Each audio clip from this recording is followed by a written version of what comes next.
very different matter when you're looking at something like this. But again, Tron just doesn't have enough early pressure to really make an ad nauseum player worry, and they can win through a Khan. Here's into Phyrexian Unlife now for Griffensteiner.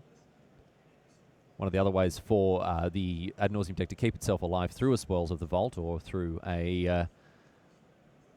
an ad nauseum, but not so here, as we see Nature's Claim.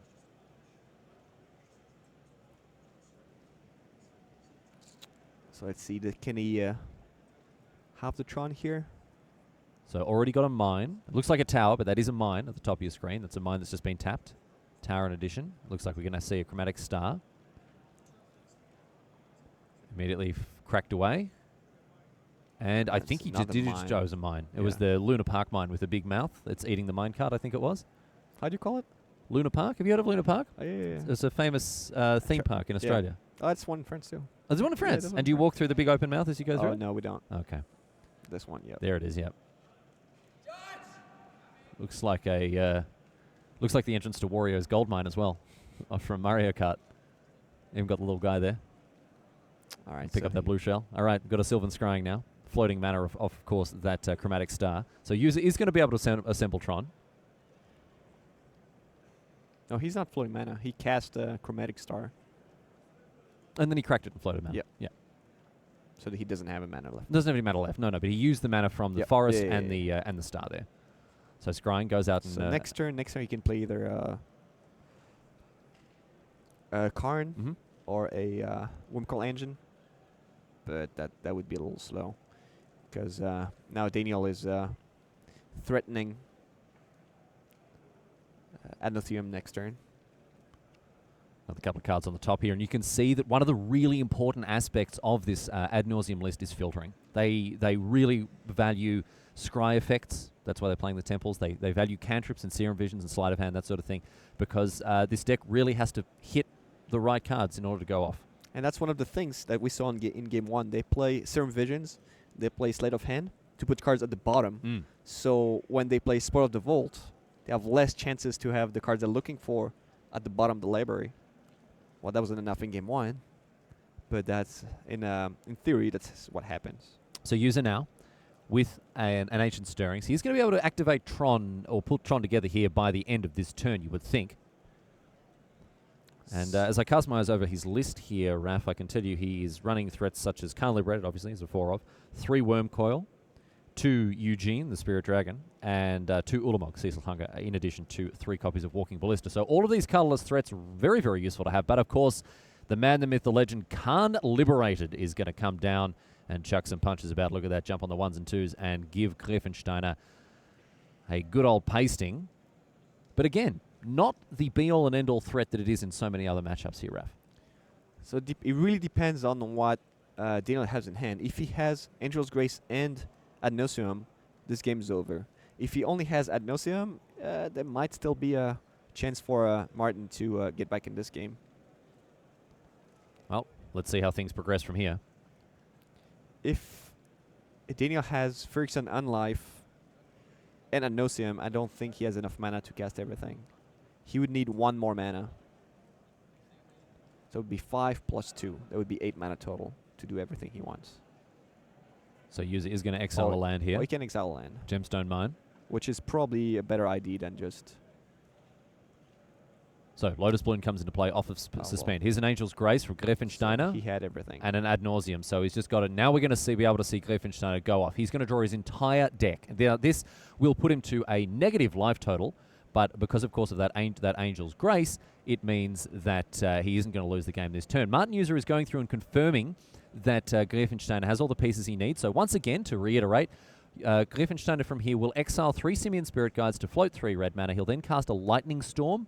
Lightning Storm has a weird activated ability while it's on the stack. You can discard lands in order to charge it up, essentially, and it will eventually do 20 damage to the dome. Now, the only way that Griffensteiner can really make a meal of it is if he discards all of his lands, and then Martin User has 1 in hand, but a sensible ad nauseum player won't do that, and so we should see User here pack him up because it looks like Griffensteiner has got what it takes. We may see him go through the motions, though. User is going to keep his opponent honest and make sure that he's got what he needs to do it. So 1, 2, and 3 Simian Spirit Guides, and next up is the Lightning Storm here, Raph.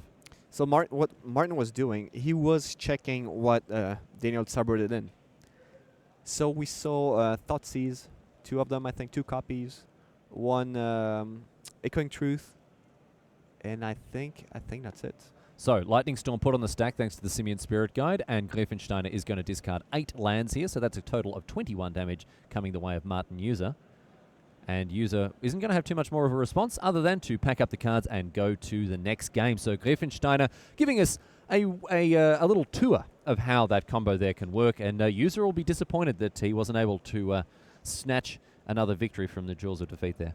But he's a real underdog in this matchup. So already winning a match or winning a game already is a pretty good achievement. He's already going around, high five all his teammates and everything. Tell him about that time that he got up over the ad nauseum player. We can have a look at the sideboards of these 2 players now and see exactly what they're working with in post-board games. There doesn't look to be a whole lot that User can really bring in here. He's looking at a pretty classic Tron sideboard here. So Nature's Claim, we've seen that to destroy the Pendant Prisms, to destroy Friction Unlife. He also has 3 Thought-Knot Seers that might be able to disrupt Daniel's combo. Strip a key card away at the right time. The thing is that it's an expensive Thoughtseize. It's a very expensive Thoughtseize at 4 mana, and it's not one that is going to come down any earlier than turn 3. Turn 3 is the earliest it can come up, because he's not running Eldrazi Temple like other Eldrazi decks in Modern do, because it's a Tron deck and it doesn't really have room for other lands than the Tron pieces and green sources. Other options in User's deck are looking pretty bad, really. I mean, we're not bringing in 4 copies of Thragtusk. The Relic of Progenitus doesn't do a whole lot. Spatial Contortion is an absolute blank. And Gutshot and Ghost Quarter. I mean, Ghost Quarter as another way to mess with his mana, but even then it doesn't really do all that much because of the basics that Griffensteiner is playing. He's playing 3 basics. This is the average, I would say. Sometimes they play 1 plains, 1 island, 1 swamp, just to have a little bit of everything. I know when I was playing other land destruction, that was relevant, but not in this case. We can move over now to Table A here, and as you can see, it is, of course, standard. Gregor Kowalski and Christian Seibold. Kowalski, of course, hot off a GP win only a few weeks ago. Seibold as well, one of the more careful and measured players on the GP circuit. Unfortunately, not so careful and measured when it comes to selecting his basic lands. All the same, looks like he is on that classic blue-black control with 4 copies, if you'll believe it, Raph, of Azor's Gateway. This is an interesting piece of technology from Seibold. It's not, I mean, it's a card we see every now and again, but he obviously is a huge fan of it. So Azor's Gateway is like the old school player would call it a Jalum Tome. Oh yeah, that was the first of the kind. So it's a 2-mana artifact. 2-mana artifact. You pay 1. You join this card. Is that right? Draw, and then you draw a card, and then exile a card under it. You exile a card, and when you have 5 cards with different casting costs, you flip it, and then you get a whole bunch of mana. Yeah. You tap it for X mana of any color, and X is your life total. So, yeah, in this case, if Seibold were to have it right now, he'd be gaining 14 mana with every activation of it. Kowalski, on the other hand, looks to be playing the Sultai energy list, Sultai mid-range type strategy here, which is based on Hadana's Climb. Hadana's Climb, that of course flips into the Winged Temple of Orazca. This card has proven itself as a real powerhouse of standard, and as a result, it is seeing a lot of play in these standard decks moving forward. Right now, it does seem like we have an appeal for a judge call, so we're actually lucky enough to be able to go and head onto our 3rd table, Table C here, all tied up between Peter Sachurek and Tobias Griffensteiner. And my friends, what a pleasure it is to bring you coverage of Legacy. It doesn't happen too often on the GP level that we get to put this sort of stuff on coverage, and so it is our very great pleasure to bring it to you. Let's get amongst it. Peter Sachurek, he's a bit of a blast from the past from him. Looks like he's playing the classic Canadian Threshold list with Nimble Mongoose backing up the Delver of Secrets. And Tobias Griffensteiner, however, on a very different strategy altogether. So I first thought it was modern. Oh, yeah. Yeah, I looked at the card and like, oh, did they mix the decks? Goblin Guide, Eidolon of the Great Rebel, Monastery Swift Spear, Lava Spike, Lightning Bolt. But then we get to the real good stuff. We get to Chain Lightning. We get to Fire Blast. Chain Lightning is not much better than Rift Bolt, than Lava Spike. In that case, that's true, but it's another 1 mana 3 damage spell, and I mean this as a burn deck, you'll take every one of them you can get. However, Fire Blast, that's another story. Oh yeah, Fire Blast, common from Vision, 6 mana, 4 damage to any target. However, you can't sacrifice 2 mountains. Play for free. Typically the last spell you see cast in a game. Yes. Goblin Guide for Tobias Griefensteiner is the perfect start for him. And we'll see what Saturek has to answer this here. I want to talk about some of the technology in Tobias Griefensteiner's board. Hopefully we'll get the chance to talk about the fact that he's got 3 copies of Ashen Rider in his board. Ashen Rider is it a 3 mana? Oh, Raf. Sorry. Sweet Summer Child. It is an 8-drop, 5/5 flyer that exiles a permanent when it comes into play. And it's playing this, of course, without any reanimation effects, without any way to cheat it into play. It's playing this against Show and Tell. Against Show and Tell decks, because you can play that and then exile whatever they put into play. So a very weird inclusion on the face of it, but makes a lot of sense considering that the burn deck has nothing to put into play other than a Goblin Guide or a Monastery Swift Spear otherwise. Here's a Lava Spike going up to Peter Sachurek's Dome, so he's already under siege here as a Lightning Bolt has taken care of that Goblin Guide. And of course, Saturek playing a classic blue deck in Legacy, playing all the good blue cards, Ponder, Force of Will, Daze, Brainstorm, and what have you. And then as well as things like Gitaxian Probe, Stifle, Dismember as an extra piece of removal, and a Preordain as well, keeping those cards flowing. But really, the hallmark, the centerpiece of this deck is, of course, Delver of Secrets, Nimble Mongoose. These are difficult to deal with, resilient 1-mana threats that can steal games once this mana denial plan really gets into full swing. So one of the things in Legacy compared to Modern is that players are not playing basic lands. Why is that relevant? That's because the burn deck in Legacy play. Oh yeah, let's talk one about of the this. very interesting spell in Price of Progress. Price of Progress is just absolutely huge here. So Griefensteiner now playing an Exquisite Firecraft. Now this is a weird card that you would think immediately is like, why are we playing? This is not a very good rate for a burn spell, but the really important thing here is spell mastery and the fact that it can't be countered, because so often we will see this sort of thing dazed. We'll see it we'll see a Force of Will pitch to counter something like this. But so and if he plays oh no, what happens if he plays a Fire Blast in response? Oh, it didn't have spell mastery. Excuse me. No, it didn't. If he plays a Fire Blast in response, I think it can't be countered because it's in the bin. Yeah, sure. I don't remember. When does spell mastery work when you? On the face of it, I think it would check on resolution. Well, that would be my guess, but I'm not a judge, so I'm not sure there. So he could have. I think he could have played. If he had one, then he could have sacrificed 2 mountains, got in for another 4. So Saturek now he's getting in for 4 himself. This Tarmogoyf comes across, and Saturek now with a Nimble Mongoose. So the Nimble Mongoose is perhaps a card that newer players won't be familiar with. It has Threshold, a very old mechanic graph. All right, the second Exquisite Firecraft. Okay, this one can't be counted. I was actually a very big fan of the Mongoose. Oh, yeah? Yeah, in Standard. So Threshold it's an old ability. It says that if you've got 7 more cards or 7 or more cards in your graveyard, then something happens. And in this case, this 1/1 Shroud becomes a 3/3.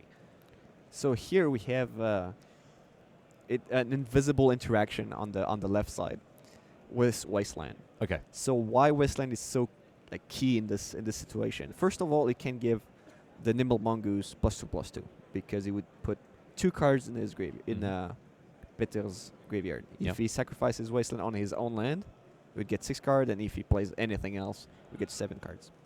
However, there's another very useful use of Wasteland. What's that? If Tobias plays Price of Progress, oh yeah, he can sacrifice his Wasteland, destroy his own land, and it take 4 less damage. So while Tobias is relying on Price of Progress to kill his opponent, Peter can just sacrifice his lands and take a lot less damage. It's funny because you would think Wasteland is a very bad card against a deck that is playing 11 mountains in it, but it's actually going to do Saturek a lot of work here because, of course, for both of those reasons, as you mentioned, because Price of Progress is one of the I mean, you know, we can talk about Fire Blast and that sort of thing, but Price of Progress is one of the real, you know, haymakers in this Legacy Burn deck. So now Pet has a choice. Like, does he play more? Does he tap out for a true name Nemesis, and leave Wasteland tapped? Does he play another land to play the true name Nemesis? Well, here is Griffensteiner now. Oh, Flame Rift, 4 damage to each player. So they're both life totals under siege here, and Saturek. I mean, can he push through? Can he push through lethal here? Well, he has. He's got it on the board. Yeah, I think so, doesn't he? The Tarmogoyf has 4 power. Oh, And a Fire Blast. A Fire Blast upstairs for Saturek. He's put to the test and has nothing other than a handshake to offer. Tobias Griffensteiner, who has snatched a victory there very, very handily indeed.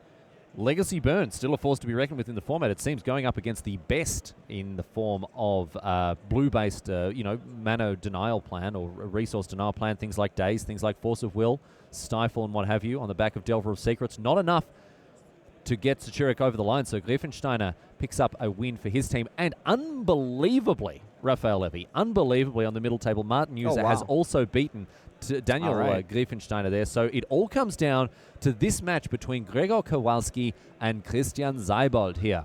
Looks like this dispute was resolved between these two players, and Rishkar Pima Renegade is hanging out there in addition to, well, not very much else. 3 energy for Kowalski, and Seibold has a lot of lands, which is where you want to be, and seems to have quite a few cards in hand as well. Yeah, when we left about 5 minutes ago, it was about the same board state. Yep. But I'm pretty sure a lot of things happened.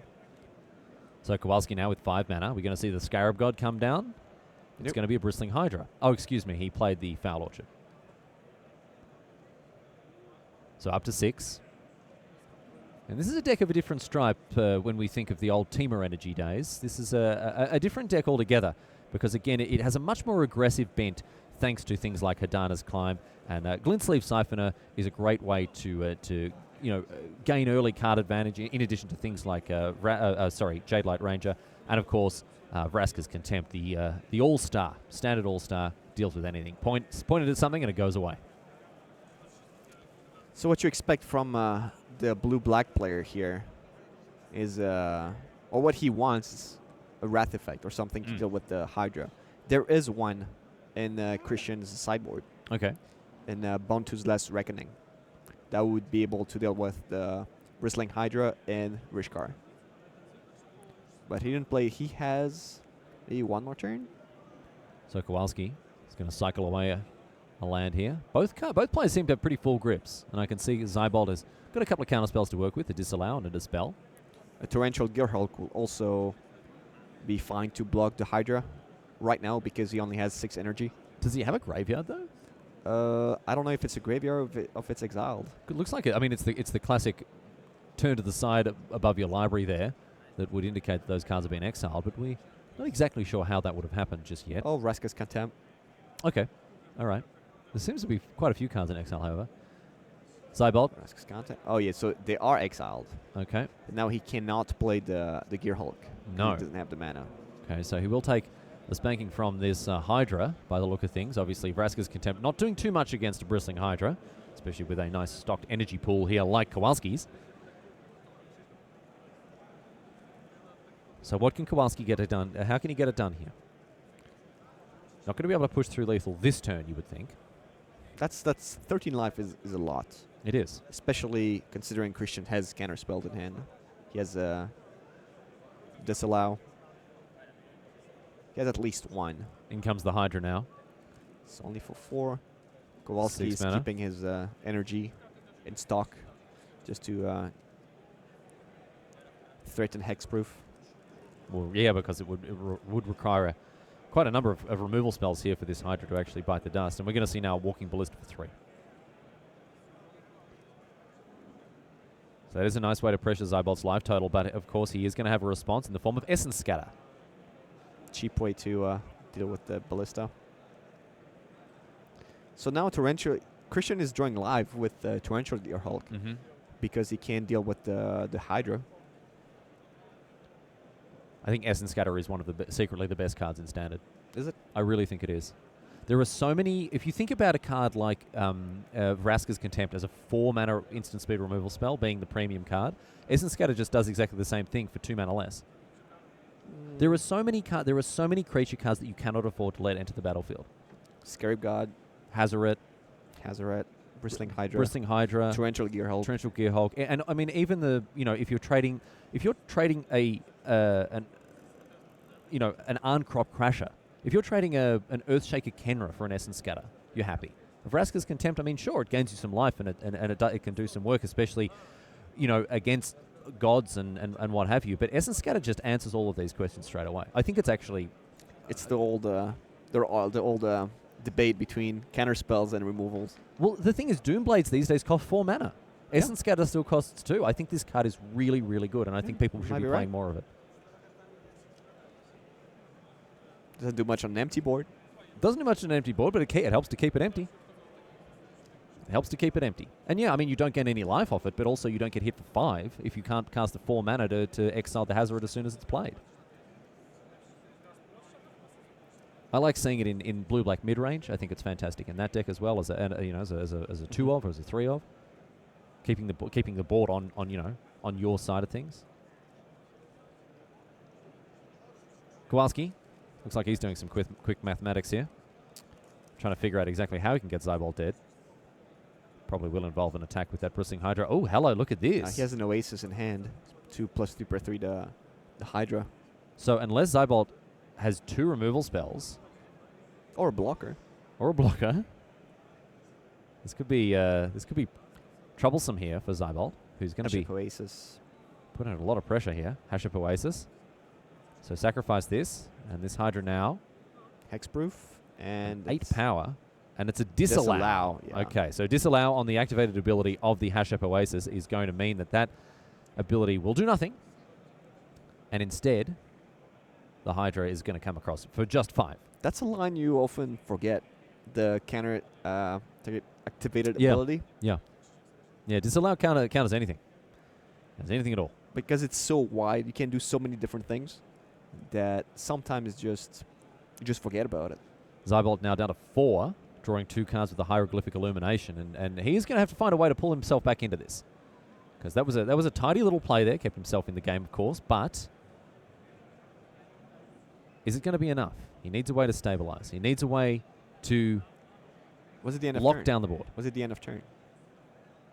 It was, right? The Hieroglyphic Illumination? Yeah. Almost certainly. Okay. Almost certainly. Just making sure. Cycle, yep. Cycle another Illumination here, so 3 fresh cards off the top. Yeah, Gearhulk is still the card he wants. So, another land now in a Drowned Catacombs. And we'll see what he can do with all this mana that he's put together. All this mana, nowhere to go. What can he find? Essence Scatter. Does he have enough to play Glimmer of Genius and Gearhulk if he draws one? He's got 2 copies of Vraska's Contempt as well. Well, how good would the Essence Scatter would be here?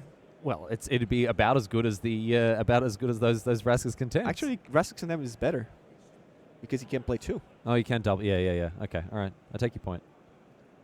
So double Essence Scatter here. Okay, Essence Scatter is garbage. Essence Scatter is terrible. 3 copies in the bin.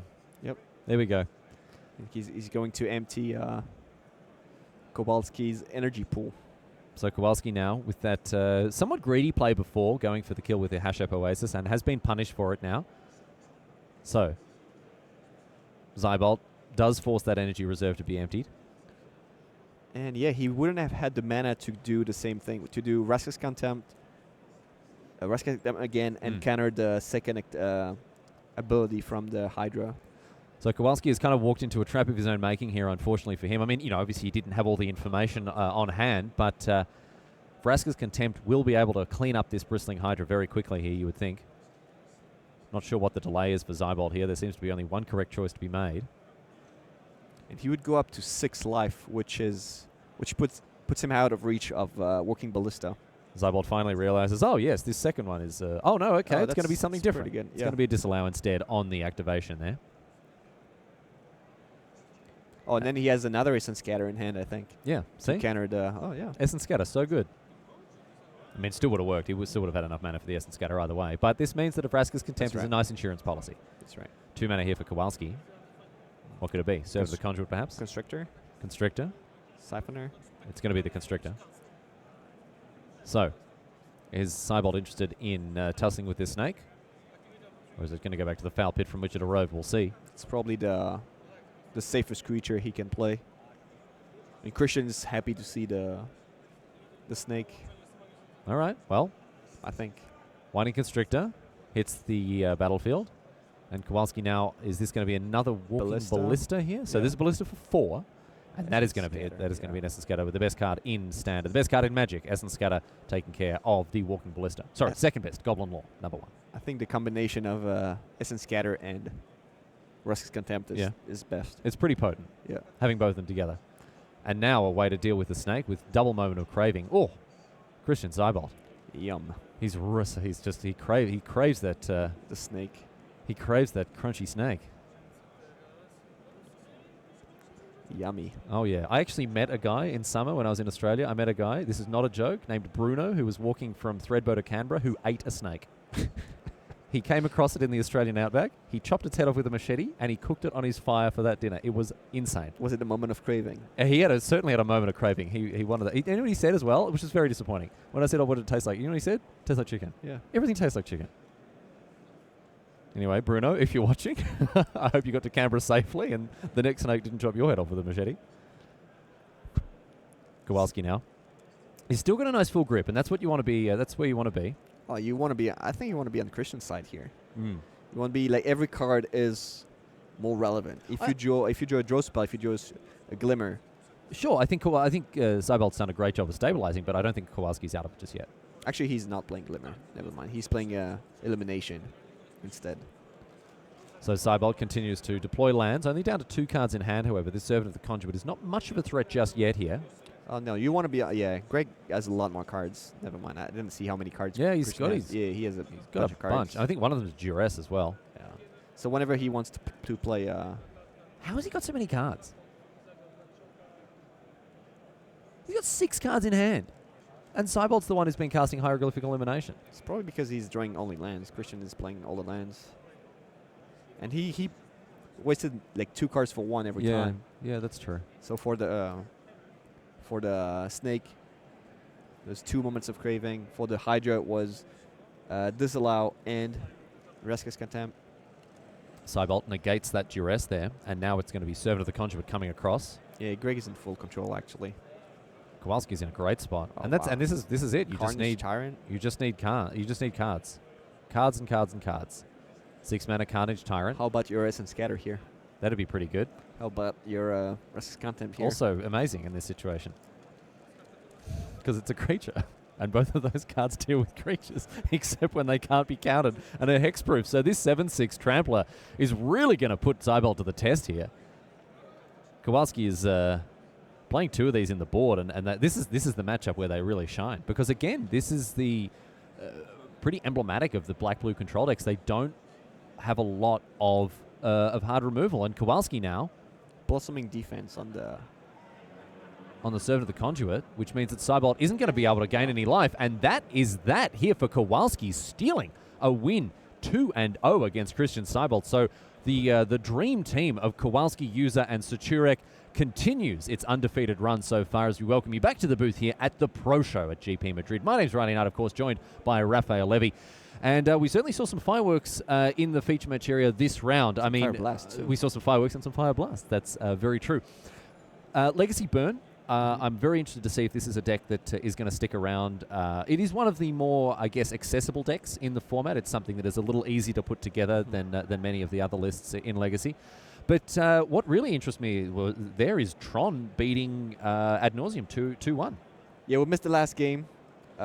Maybe Daniel just fizzled again. Yeah, it could be the way that it went there, but that's quite a turn up for the books there. And of course, at the end of the day, we saw Cybold going down in straight sets to Gregor Kowalski. We'll check back in with these teams later on, my friends, but right now we've got to go to a break. Stick around because on the other side of it, more Magic's coming your way from GP Madrid. We'll see you back here very soon.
got there. Welcome back, my friends, ladies and gentlemen, to GP Madrid. It's great to have you along for this Team Trios tournament.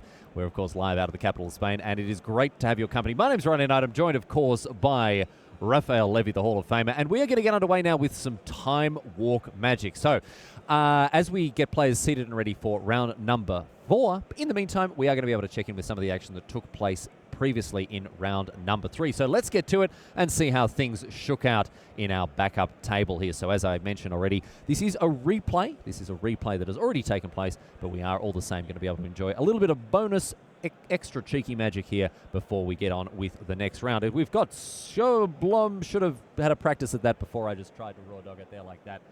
Quizma and Hooker playing up against Santos, Carvalho, and Goburn. And we're getting stuck in here with Standard. I haven't seen Dusk Legion Zealot too often in Constructed here, Raf. It's played in Wildlife Vampires. It's played in the blue-black creature decks. Blue-black controlled creature decks. It's a good way to get some extra value from Scarab God. Yeah, for sure. Bring it back as a 4/4 that gains that draws a card. Yeah. It's a nice piece of technology there.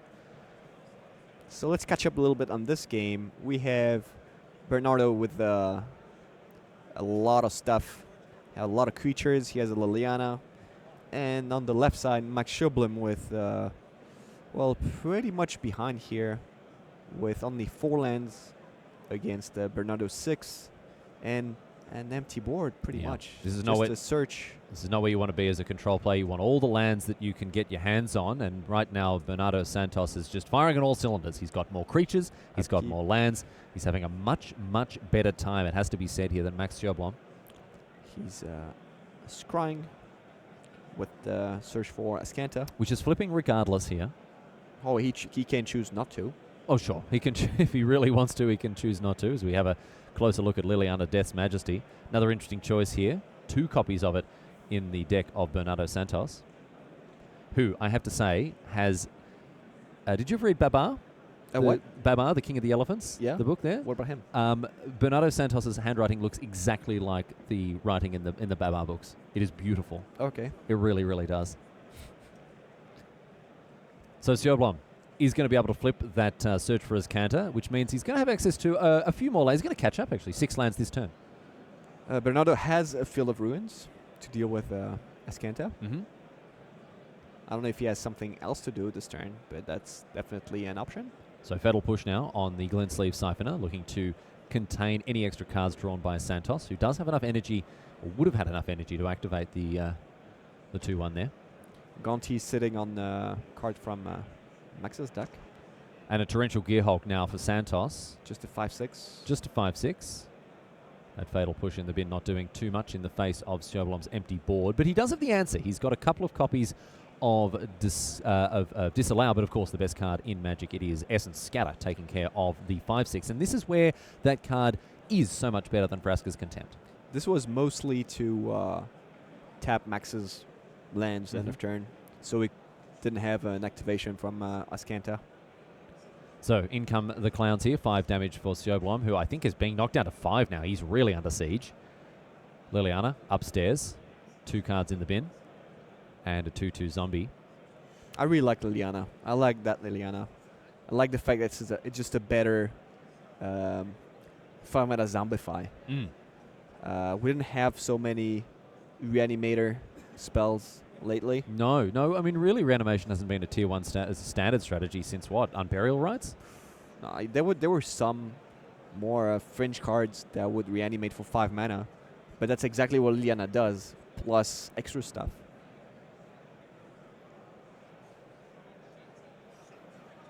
So Santos now. He's thinking long and hard about how he wants to proceed. Got those mismatched full art basics, which is just a real conundrum here. Sjoblom on the other hand. Oh, beautiful beta basics. You know how I do for my basic lands at the PT. What do you do? I just look for in the land bin? In the land box. You're a monster. You're a monster. You're history's greatest monster. So Disallow now on the Scarab God. And But so it looks like Sjöblom's getting a bit of a free roll now with this search for his counter, because that Field of Ruin wasn't activated once again. Swamp off the top now for Sjöblom. the problem is Bernardo is threatening to bring back the Scarab God during his turn with Liliana and activate it right away on, I don't know, Gerhold, Kaganti. Be pretty bad because the Ganti would net him another card from Max's deck. You tend to forget about this card. Like, it's there. Like, oh, maybe it's not so bad. But then you realize, oh, that's actually a card from my deck. Yeah. And since my deck is probably good, it's definitely good. It's definitely good. It's a good card. I'm playing the best cards. Card, yeah. Like, oh, my opponent only has 4 cards, but he has one of the best cards of my deck in his. Yeah, it's not often that the old Gonti gives you a whiffski, and you do usually come up trumps with the goods. And Sjöblom may be in a position to... I mean, yeah, again, you kind of forget about it in the same way that you forget it has Death Touch and attack with a 6/6 and it dies. Hey, do you do that? Look, we don't have to get into it, all right? Let's focus on the match in front of us here, Raf. Chucking around all sorts of wild accusations, mate. So Liliana is reanimating. I may have attacked into Scarab it. I may have attacked Yeah, into okay. a Death Touch creature. just making sure. I may have done that a couple of times. And Max Oh, is dear. scooping this, I think. Yep. That's enough there for Sjöblom as Yeah. Santos takes out game number 1. A rather convincing strategy or performance from him there, you have to say. On the back of, I mean, a start that looked to be a little bit of a stumble there from Max Sjöblom. Yeah, you want to have all your lands in play. Oh, look at this. Oh, I like this. Oh, here we go. Matty Kuzma and Marcio Carvalho. I can just sit back and chill out for a little bit here because we're playing the Raphael Levy deck here. It's Dredge against MARDU Pyromancer. So, what's going on? Let's catch up a little bit. We have 2 Narcomoebas and a Bloodghast, and prized amalgams have been extracted surgically. So what's going on, generally speaking, with this Dredge deck? Can you because you play this deck a ton. Can you give us a bit of an overview of what it tries to do? So Matty is milling his deck away to find the pieces that will deal damage to his opponent.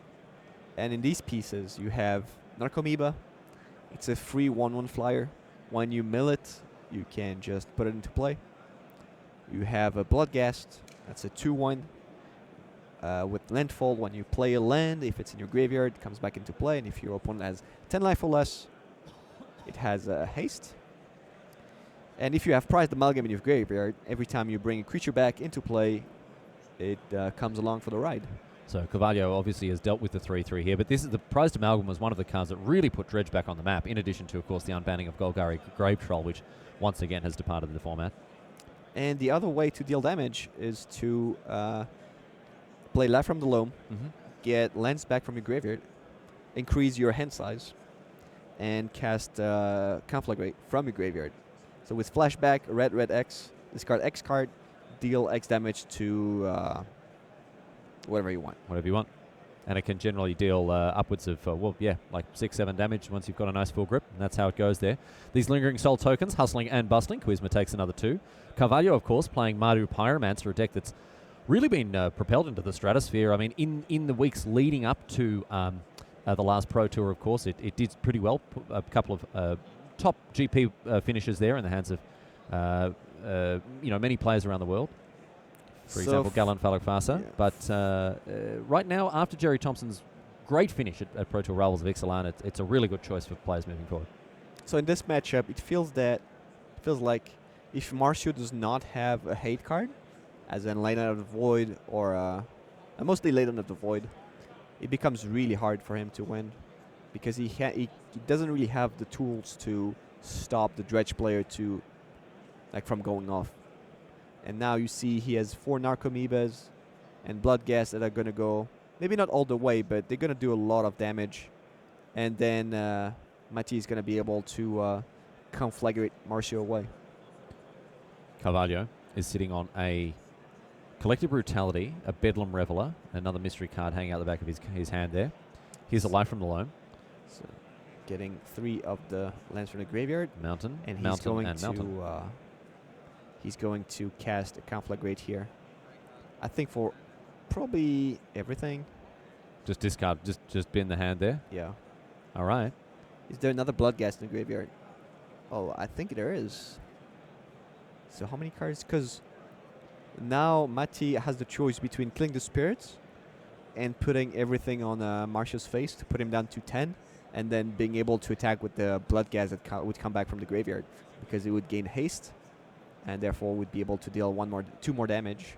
But he has to hold on to... Yeah, so he plays a land. He plays a land, gets the... I think he has at least... Yep. Let's see how many cards he has in hand. 1 Bloodghast back. 1, 2, 3... Looks like he's got 7 cards. 7 or 8? 7.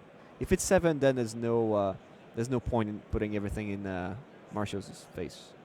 So just 1. I think killing everything is probably the right play. So Conflagrate can be divided? It can be divided into as many targets you want. Okay. So we're going to see... No, he does have 8 cards. Oh, he does have 8 cards. So he can target Martial with all the... Like for 8, so he goes down to 10. And he actually has lethal in play. Oh no, he doesn't have lethal because one of the Narcomoeba just got back. Just arrived. So it would have 9 damage. That's right.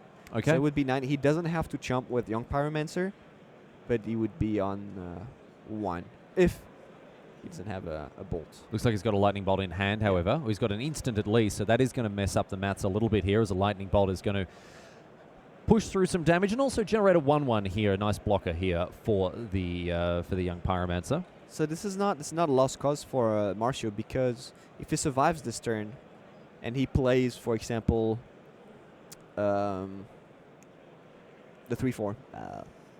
The Bedlam Reveler. Bedlam Reveler, yes. He can generate enough tokens to block the blood gas for next turns, and maybe find a way to exile them with another extraction, for example, and make more tokens. So Narcomoeba eats a lightning bolt. Carvalho down to 4 after a Bloodghast is blocked by a 1/1 token here. So what happened Lightning to the ball? Helix in hand here for Carvalho. Looks like he's pretty heavy on the white. He might be. Can he get back from this game? Is Matty on 16 or 13? What happened to the bolt? The bolt hit a Narcomoeba. The Narcomoeba. Okay, Rafa. Yeah, right. So this is interesting from Carvalho, because often these lists don't play all that many white cards. Usually the white is just for Lingering Souls, but here it looks like 2 copies of Lightning Helix in the main deck of Carvalho, in addition to some other white cards in the board, for example, Kambal, the console of allocation there. He's not actually in that of a bad shape. No. He is basically what Mighty's going to do now is going to load up on lands to charge another Conflagrate. So maybe Dredge Life from the Loam. Yeah, he's going to dredge Life from the Loam.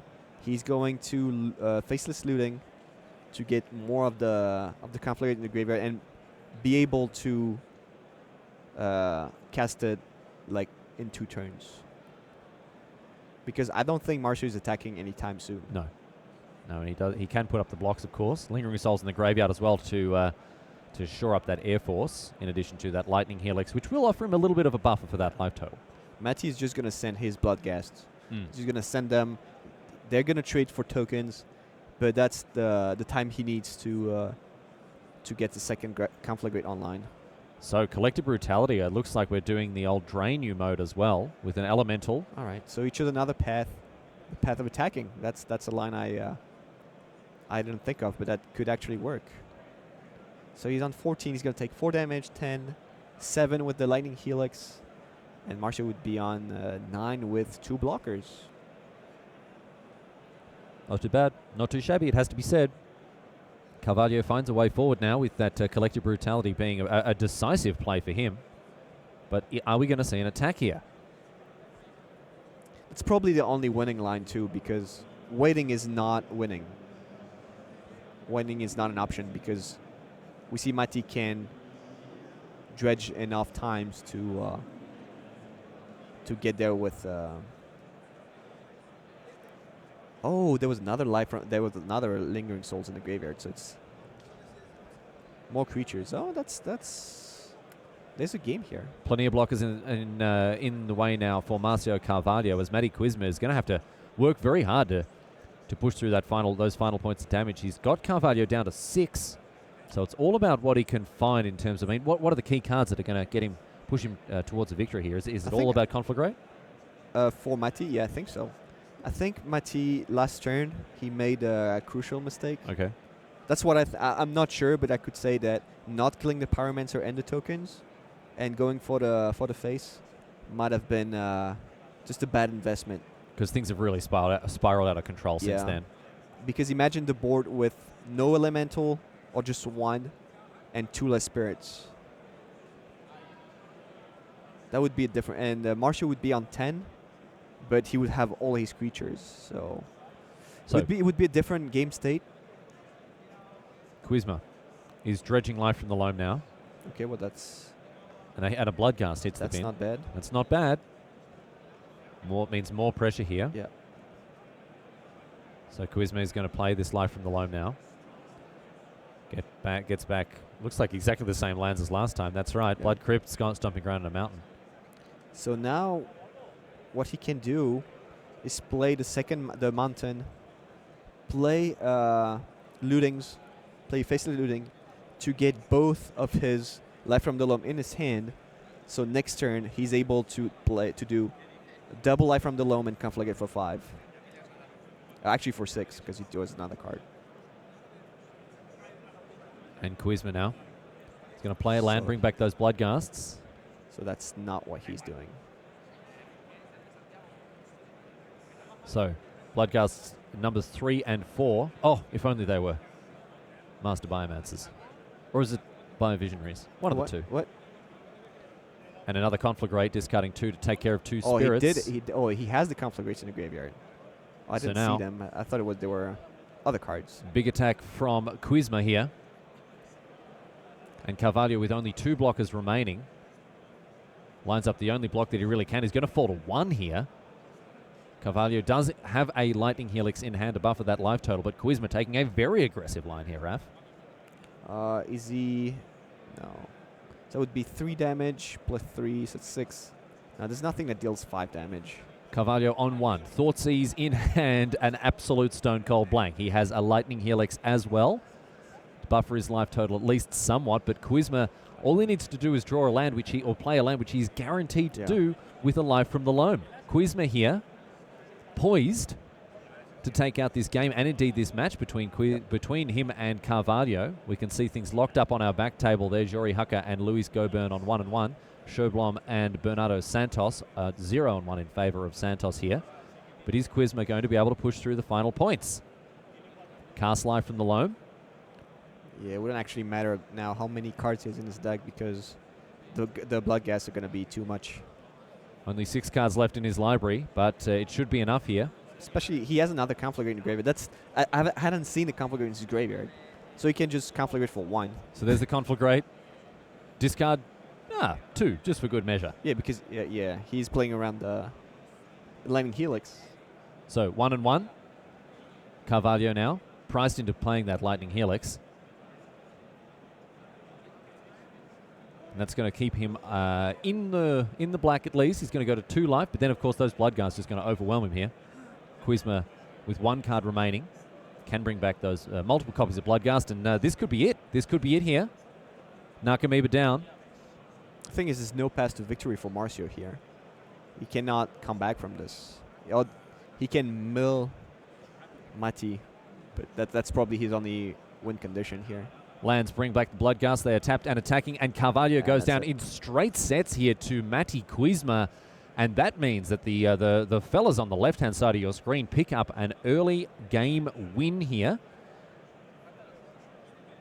And I'm just receiving intelligence right now that this, in fact, we are very close to, in fact, ending the entire match because it looks like Jori Hucker is just about to win his game against Luis Goburn. We're going to try to get across in time to see that one end, but it doesn't look like we may in fact get there. It looks like Hucker, yes, indeed, has won against Luis Goburn. So that is that. It looks like the players on the left-hand side of your screen have taken it out for Team Rock and Roll, so congratulations to them. You're watching the Pro Show, ladies and gentlemen. My name's Riley Knight. I'm joined, of course, by Raphael Levy.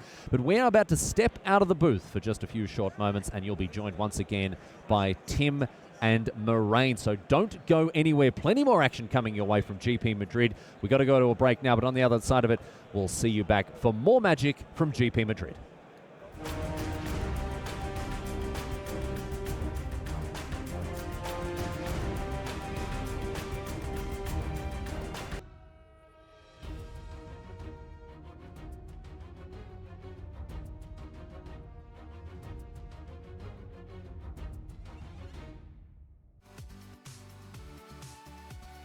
Looking for a place to hang out and play Magic? Head to your local game store this and every Friday to play Friday Night Magic events. Get more info at magic.wizards.com/FNM. Fans are the people we want to hear because there are way more fans than there are Wizards employees, for one. And for two, they know what they want to see in this game. And so we have to listen. We are committed to listening to the fans, and we're committed to bringing this experience, an experience together that makes sense to the fans.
Hello and welcome back to the Pro Show here at Grand Prix Madrid. I'm Tim Willoughby, joined by Moraine Libert, and you know what? We are very close to getting round 4 started here in Madrid, Spain. We've got 3 different formats that we're going to get a chance to see in our feature match area. Loving this team's format. We get a chance to see Standard, we get a chance to see Modern, and we get a chance to see that most elusive of beasts in Legacy. Now, Moraine, I know that you have played a lot of Legacy. It's a format that you like quite a bit. If you were going into this tournament, firstly, would you be fighting to get that Legacy seat? And secondly, which deck would you be playing? I think how much I love Legacy, I would be fighting for that seat. I want to play Legacy. And I'd probably just be playing the tier, what they call the tier 0 deck is GRIXIS Delver. It's considered by many as the best deck by far. Well, at least together with GRIXIS Delver with Leovold, that's for color Delver. One thing that signals to me how good the deck is, Thomas Enevoldsen.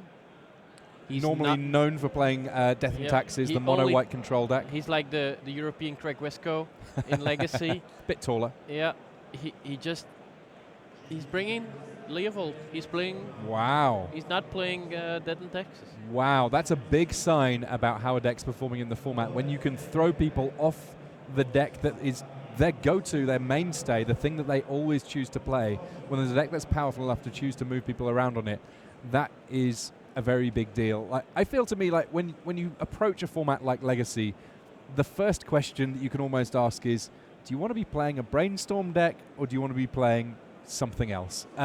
Realistically, all the Brainstorm decks, there are certain sort of whole swathe of blue cards that you see an awful lot. You see Force of Wills all over the place. You see your Brainstorms. You'll see your various other one-mana deck manipulation spells. And then whether or not you're planning on playing a comparatively fair game involving Delver of Secrets, or maybe something a little bit funkier with maybe Show and Tells, with maybe Storm or Reanimator or something like that going on, that's one whole sort of part of the metagame. And then on the other side, there's just a ton of decks that are hyper-focused about doing something cool that have nothing to do with blue at all. You've got your Elves decks that explode onto the battlefield with a crazy amount of Elves and get that Crazy Hoof Behemoth down very, very quickly indeed. You've got burn decks that I know that there are some people that, as much as it seems like it's a very straightforward deck to play, there's a lot of nuance to the red decks, especially once it gets to Legacy. There's a lot of very cool things going on, and I'm really looking forward to seeing some of the variety of what people have chosen to bring this weekend. Certainly is. Also interesting going to see how people, like GRIXIS Delver is the best deck. There's actually, it's one of the first times there's the best build for the best deck, because if you look at the top 8 decks, there's quite a lot of GRIXIS Delver decks that run pretty much identical 60 cards. Like the sideboard, of course, vary, like Pitting Needle, like Surgical, like there's a little bit of switches, but the main deck is always the same. But maybe someone found like this little tweak that gives him a better shot in the mirror, and I think that's where you want to be. You want to be playing the best deck, but it has to be good in the mirror, and that's where I would be heading if I was going into Legacy. And I guess that the daunting thing, if you are going into Legacy, is the fact that there are so many, I mean, almost every card in Magic, you know, barring a tiny, tiny sliver of the printed cards ever, which have been banned in the format, almost everything's fair game. And that means that very occasionally someone finds something cool and interesting and new. It has to be very cool and powerful in order to get over the bar of, well, what does it do against Force of Will? What does it do when someone throws down a turn 1 Delver of Secrets? What does it do when someone is playing Storm or Reanimator, or like one of these very, very powerful decks? But there is a little bit of room for people to find cool sideboard cards, to find different applications of cards from other formats. I mean, we've already seen a Death Shadow in play in Legacy, and that's something that I don't think that I was expecting. I don't know whether or not it's something that any of you guys at home have been looking out for and hoping to see, but there is still room for people to do cool things. There's room for people to innovate, even within the pool of more accepted, powerful Legacy cards. Is there room for a Hymn to Torak deck right now? If you're planning on doing Dark Rituals, is it all about Storm, or are there other things to accelerate into? If you're looking to work on, say, a Natural Order shell, are you working on a control build? Are you working on an Elves build? Are you doing something different entirely? There's still room to play around, and that play is kind of fun for me. The metagame in the truest sense of the word, of the things that you do before the tournament's even started. Yep. It's harder in Legacy to innovate, to come up with something new because, as you said, the decks are so good. They've been built in the last couple of 4 or 5 years. They've been tuned every tournament. Every tournament, the Delver deck gets a little bit better. Someone comes up with like even one fetch land different or one wasteland or whatever it is, and then you're there, out of nowhere. You have to build a deck in like 1 week, 2 weeks, and you have to battle a deck that's been tuned for the last 5 years. It's very hard. Yeah, I mean, I guess that the other way of looking at it is that you can be quietly iterating towards the thing that you want to bring to an event like this for those 4 or 5 years as well. If you knew that, for example, you love playing the Aluren deck, a very unusual deck, one that's only really seen in Legacy, and to be honest, not even in those gigantic numbers, even in Legacy, there's a lot of time for you to play with it and gradually adjust it and gradually tweak it and get a feel for which metagames it thrives in until the moment that you unleash it on the world. If you're playing a food chain deck, if you're playing any number of these slightly fringier Legacy decks, maybe you've found the thing that you can do with Goblin Charbelcher that suddenly turns it around and makes it that little bit more powerful. There are all sorts of tiny little slivers of the metagame that you pick the right weekend and you pick the right little adjustments of card choices can do very big things, which I think is kind of cool. Yep, it certainly is cool, and I'm hoping to see some more out-of-the-box decks, like especially in Legacy. It's hard, but in Modern, you can go anywhere as well. Oh, like yeah. we've been talking about Legacy, but in Modern, yeah, there might be even more decks, to be fair, like because there's no constraint of Force of Will, which is such a strong card against decks that try to go all in on one particular card. In Modern, you don't have that card. You don't have the Brainstorm. You don't have the Ponders. Like, a lot of blue decks in Modern start with 4 Ponder, 4 Brainstorm, 4 Force of Will. In Legacy, yes. Yeah, in Legacy, 4 Days. That's like the core build of a lot of mid-rangey aggro decks in That's Modern. a third of your deck in right Legacy, yeah. But in Modern, you don't have like these kind of, like, you have a lot of strategies, but they're all very different. And that's what I like a lot about Modern. Yeah, and of course we get to see all of that, and if you are on the lookout for cool, interesting deck lists, you're certainly not alone.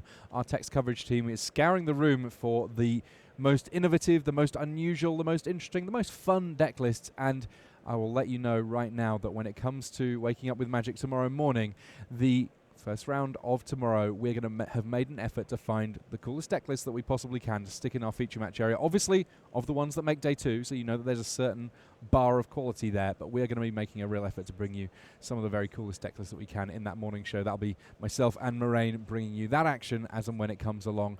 In the meantime, the action that we have coming on here as we move into our next round here, it's more standard fare and more Legacy fare and more Modern fare in terms of the decks that we're likely to see. It's not necessarily going to be that we're hunting down innovation. We're in the Pro Show right now, so we're going to be hunting down some of the best players in the room, the most powerful wizards that we can work with in terms of what they're getting going on. And the fact that I've been handed some deck lists here suggests to me that we are very, very close on finding out what our feature matches are going to be here. It'd be interesting to see whether or not anyone has gone with the option of what Frank Carsten was talking about of theming a team. So, for example, you can play Merfolk in Modern, Merfolk in Legacy, but right now you can play Merfolk in Standard. That's completely fine. If you want to play Burn in all 3 formats, knock your socks off. Yes, only got Lightning Bolt in 2 out of 3 of your decks, but that's still a pretty good place to be. Looking at things over here, we have, we've got a little bit of variety on one side of the table. Are there any key decks that you're desperately hoping to see, especially in the Modern and Legacy where there's a lot of different decks available? Yeah, I'm hoping in Legacy there is this one deck, Mono Red, that has like Chromox. It's like the all-in red with Chromox Simian Spirit Guide, and then a lot of ensnaring bridges. I particularly the red prison decks. Yeah, something like that. But I'm not sure if it's coming this round. But I'm hoping to see that maybe tomorrow morning. You know, one of these rounds, you never know. We are going to get a chance to find out what is in our feature match area, though, because our players are just ready to kick things off. Let's head back down for more Magic here from Grand Prix Madrid.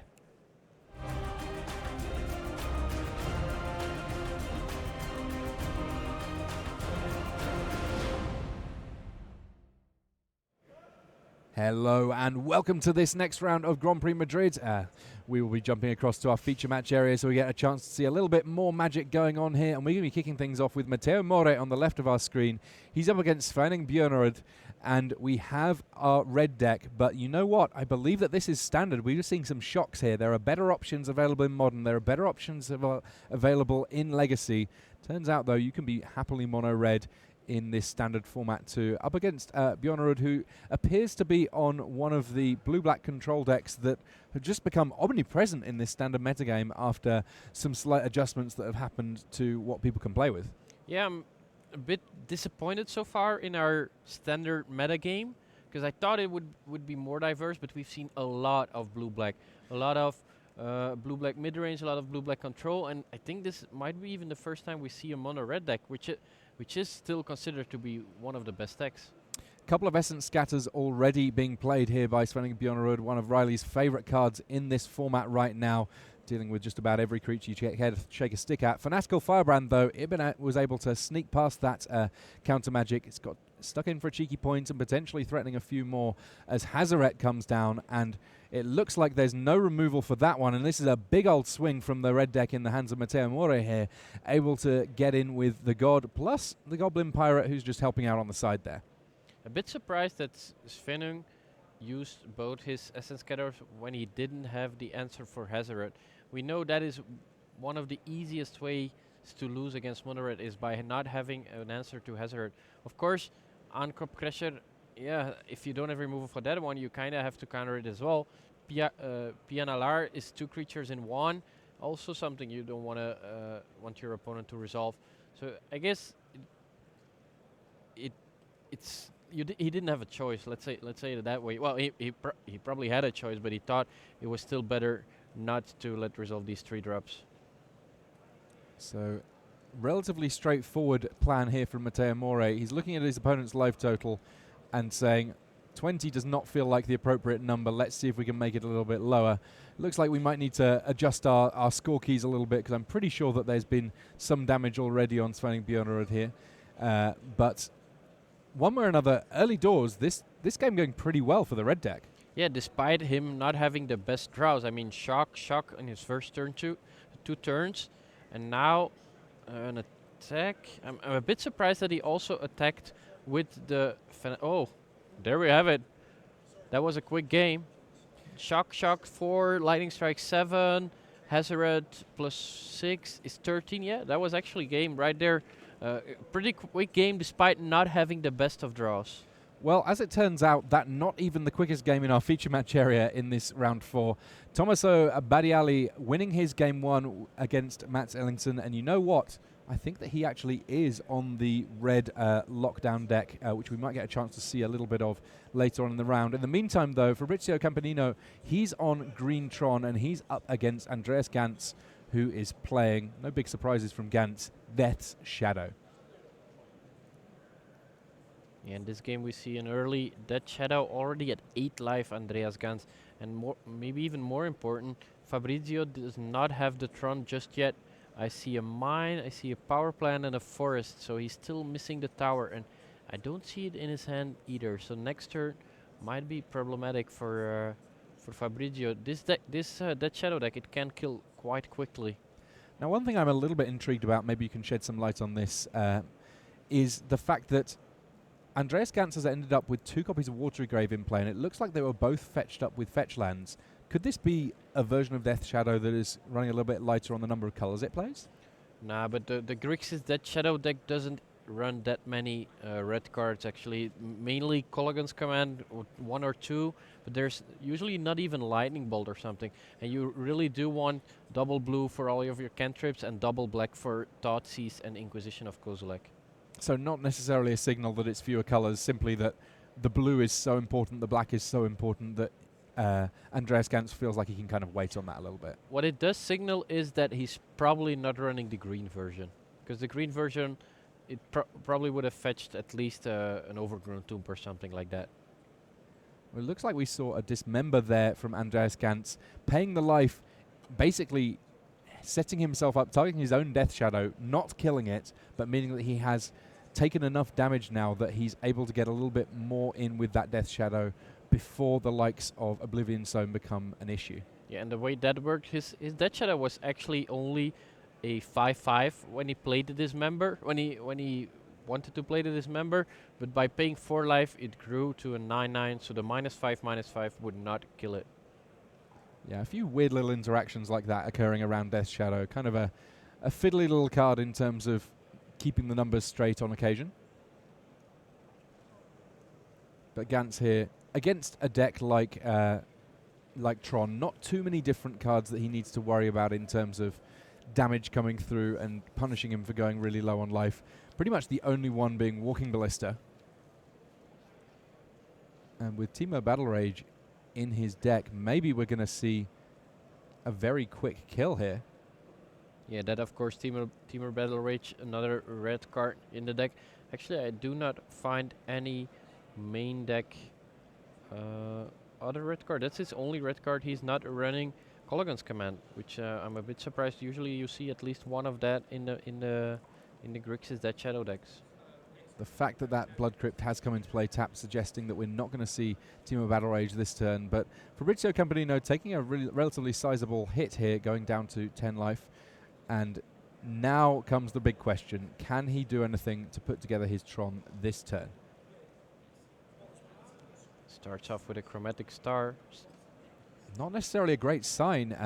If Fabrizio Campanino was able to just simply slam into play the Urza's Tower that he needs to complete that Urzatron, I'm sure that he would have been very quick to do so. If he draws it now, he still has 5 mana to go with the Oblivion Stone, but nope.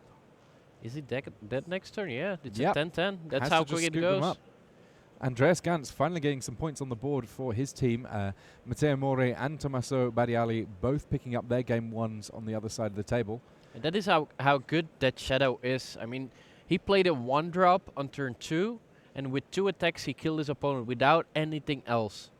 The only thing he had to do is take some damage from his Shocklands, from his Dismember, which he knew he could because he's up against Tron, and there's nothing except for out of the ordinary Walking Ballista.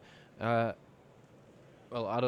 it's not out of the ordinary. It's still played quite a lot, but he didn't have Tron, so he would have needed to draw the Tron and have the Walking Ballista. So that's just how powerful that Shadow is. And these players going to their sideboards. You saw just a hand peeking from the top of the screen there of Matteo Mori, I believe. And now ultimately that's because all these players currently shuffling and sideboarding. And while it's quite difficult to jump into a teammate's game and give too much advice partway through if you've not seen the entire game going, during sideboarding, it's definitely fair game to give a little bit of advice or at least a second opinion as to perhaps how some of those sideboards should go. Yeah, and if I were Andreas Gantz's teammate, I would whisper, side in, ceremonious rejection. The 1 mana counter to pretty much everything the Tron deck is trying to do. Counters Karn, counters all of the artifacts, counters even a Chromatic Star or an Expedition map that's finding the last piece. Just a very strong card against Tron. And one of the main reasons why this card is in the Cyber is this matchup. Now, I would guess that for this matchup at least, that both these players have a fair amount of experience as to how it goes. Green Tron and Death Shadow, 2 of the big players in this modern format right now. Operating on a relatively different axis, the 2 of them. Obviously, Tron trying to get big old threats with a lot of mana going on, whereas Death Shadow able to stay relatively low to the ground. Yeah, and the fact that we have so many different decks, not only different decks, but also different strategies, is why Modern is great, but it might also be why Modern, some people don't like it, because there's so many different strategies that it's pretty much impossible to metagame. Yeah, it's almost a sign that something's gone a little bit funny if you are able to metagame. It means that one deck has been able to be very, very potent indeed. We're going to get a chance to see another deck or 2 in action. Tommaso Badiali, he's on the red sort of lockdown deck, and on the other side of things we have Mats Ellingson, and it looks like we may see a lands deck here. Not too many decks that run Mox Diamond. That one lets you discard a land when you put it into play, but then it is a straightforward artifact that is able to tap for mana of any color. But the lands deck usually don't run Dryad Arbor, so I think he's on 4-color Loam, or might even be 3-color Loam.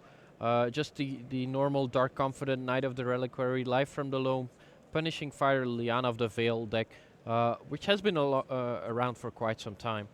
Goblin Rabblemaster there dealt with thanks to Abrupt Decay. That the version of Rabblemaster being played by Badiali there, the Buy a Box promo version, follows things up with Megas the Moon. And Megas the Moon looking pretty potent here. I think that might be one of the signs of how things closed out in Game 1. The fact that Mox Diamond in play this time round, though, a very big deal, because it does mean that there would always have been a source of other coloured mana available for Mats Ellingson, even with the troublesome wizard in play. An unimpressive looking wasteland on this board, but here comes a Green Sun Zenith, and a 3 mana I think that we may be about to see, well, maybe a Knight of the Reliquary in play just to set things up. Plenty of lands going into the graveyard relatively frequently there. You can see the card art of Swords to Plowshares that we use there. That from 25th Anniversary Edition coming up very shortly. Very happy to see Swords to Plowshares, another opportunity for people to get hold of there. But here is another problematic lock piece from the red prison deck in the form of Chalice of the Void on 1. That will mean that there are various spells that just simply get countered as soon as they get cast for both these players. Not necessarily as potent in this matchup as it can be in some, but definitely a little bit of a pain in the neck. Yeah, but now the biggest problem for Tommaso is the Knight of the Reliquary, already a 6/6 attacking for 7 a turn, so 3 turn clock here for for Mats Ellingson, and there's not that many cards in the red deck that actually handle such a big Knight of the Reliquary. There is Ensnaring Bridge, of course, which could really help, but apart from that, I see one Singleton Hazaret, which can chump, well, which can block all he wants, but apart from that, nothing I can see for Thomas. His plan basically against Knight of the Reliquary is to make sure it never comes into play, but that's not working out at this point. Yeah, it's interesting that in terms of the way that you lock down different things being cast, this is the red deck is one that can do lots of cool things involving the likes of, I don't know, Trinisphere and so on, but against 3 mana threats, they still cost 3 mana. Very surprised that he scoops there. He still had two turns, right? He could still draw Ensnaring Bridge, no? Or maybe the life totals were not, maybe he was down a little bit more, because I did see some attacks from the Dryad Arbor, which would have been weird if he was at 21. Otherwise, I don't think he would have scooped, because Ensnaring Bridge just stops the whole plan from Mats. You only, if you have like 1 or 2 cards, the Knight of the Reliquary is never going to attack anymore.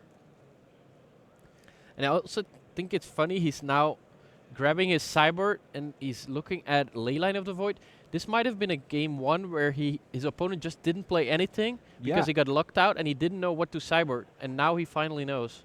Yeah, if there was a turn 1 Trinisphere or a turn 1 Blood Moon, say, I could easily imagine that Tommaso Badiali may have just not seen what Mats Ellingson was up to and now has the opportunity to sideboard properly. But we're going to get a chance to see a little bit more of the matchup between Matteo More and Svenig Bjornerud. Already a Rekindling Phoenix in play, ruling the skies, while the Scarab God has something to say about that on the ground there. And this is a situation which will come up a lot in Standard. Scarab God facing against Hazaret is like one of the most common board states you will see. Usually it's the Scarab God that comes on top, unless the blue-black player is already low on life. This time on 9 life, an attack from Phoenix would be 5. Yeah, it's gonna be a close game. This is not decided just yet. Yeah, the lifelink on that Gifted Aetherborn, in addition to Death Touch, potentially kind of a big deal here, as Svenig Bjornerud desperately sort of digs around to try and find the life that he needs to be able to use that Scarab God on successive turns to be able to get creatures back from the graveyard. Already a few nice ones to get back. Karizev with Menace gets a lot more scary as a 4/4 than as a 1/3. Now the Phoenix comes in. Does Svenig has something? No, he does have to take 4, so he's now down to 5. And there's the burn spell. Yeah, 5, 3 from Lightning Strike and 2 from Hazaret. So it seems like this time around it was Hazaret which wins the fight against the Scarab God. And I think that Matteo More there, quite smartly, he's built his deck understanding that there's likely to be a lot of blue-black in the metagame. He's maybe running a little bit more in the way of direct damage than maybe some of the other lists have got going on. And Yeah, I like how that went. Obviously, it means that our standard match is now complete. We still have both Modern and Legacy to show you. Tommaso Badiali and Matt Ellingson, they're currently shuffling and sideboarding for their game too. But looks like we're going to get a chance to jump back and see some more of that match. I know that you were saying that you were hoping to see some of this red deck in action, and we've got that chance right now. Yeah, I actually didn't know when I said that we were going to watch it, so it's even better. How does this deck work? It's got 8 lands that produce 2 mana. It's got 4 Ancient Tomb and 4 City of Traders. These lands are pretty much the backbone of the deck. With these 2 lands, and combined with a Chromox or a Simian Spirit Guide, it can play a 3-drop on turn 1. Which 3-drop do you want to play on turn 1 in Legacy?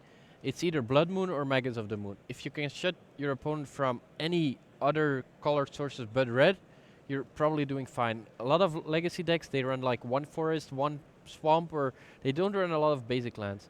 What else do you want to play on turn 1 with 3 mana? Trinisphere. You've got enough mana, you will be able to play your spells, but your opponent is still on 0 lands, or maybe 1 if he started. So then Trinisphere on turn 1. Yeah, if you're playing Delver of Secrets, then everything's costing 3. You're not doing anything for such a long time, and land counts are comparatively low in Legacy sometimes. Yeah, another card on 3, Goblin Rebel Master, can get out of hand very quickly. That's just a great card. And then, of course, maybe you don't have the Chromox, maybe you don't have the Simian Spirit Guide, but you might just have the Chalice of the Void on turn 1. Well, we've seen it. It's a turn 1 Blood Moon. Original from the dark. 2 Simian Spirit Guides mean that Verdant Catacombs is only tapping for red mana this game unless Matt Ellingson can get something going. And this is how you lock someone out. You've got 2 different Blood Moon effects now between Megas of the Moon and that Blood Moon. And that means that Matt Ellingson, he may just never get to cast a spell this game, as he just has to sit there hoping to find some basic land somewhere to produce a useful color of mana for him, because he's not playing red spells. This is not a deck that is going to be getting a whole lot going. He is running Punishing Fire, so he could get rid of the Megas of the Moon, but then there's still the Blood Moon. He really needs to draw one of his 4 Mox Diamonds. That's his way out, but the door is going to close very quickly. There we have Chandra making an appearance. Yeah, Chandra, Torch of Defiance. Planeswalkers are a really big addition to this deck. There was a time that it was kind of referred to as Dragon Stompy, where the best thing that it could do was get a dragon into play and hope that that was going to be good enough. But Planeswalkers really play into the plan of the deck very, very well indeed. If you're making it so that your game takes longer, your opponent's not being able to do much on their turns, Void on 0. Yeah, Tommaso recognized that Mox Diamond is the only way out for Matt, so he reveals Chalice of the Void with Chandra, does opt to play it and plays it for 0. Very smart play by Tommaso. As we see there, Mox Diamond, 0 mana artifact, which would be able to produce any color, any mana of any color. Yeah, this is a rough old spot for Matt Ellingson here. Gradually getting more and more loyalty on that Chandra. And you can see, yeah, you know what? We are not going to be worrying about casting any Leyline of the Void anytime soon. That was one of the easiest decisions he had. Looks like we're just double checking something that we might have a little judge issue going on in this game.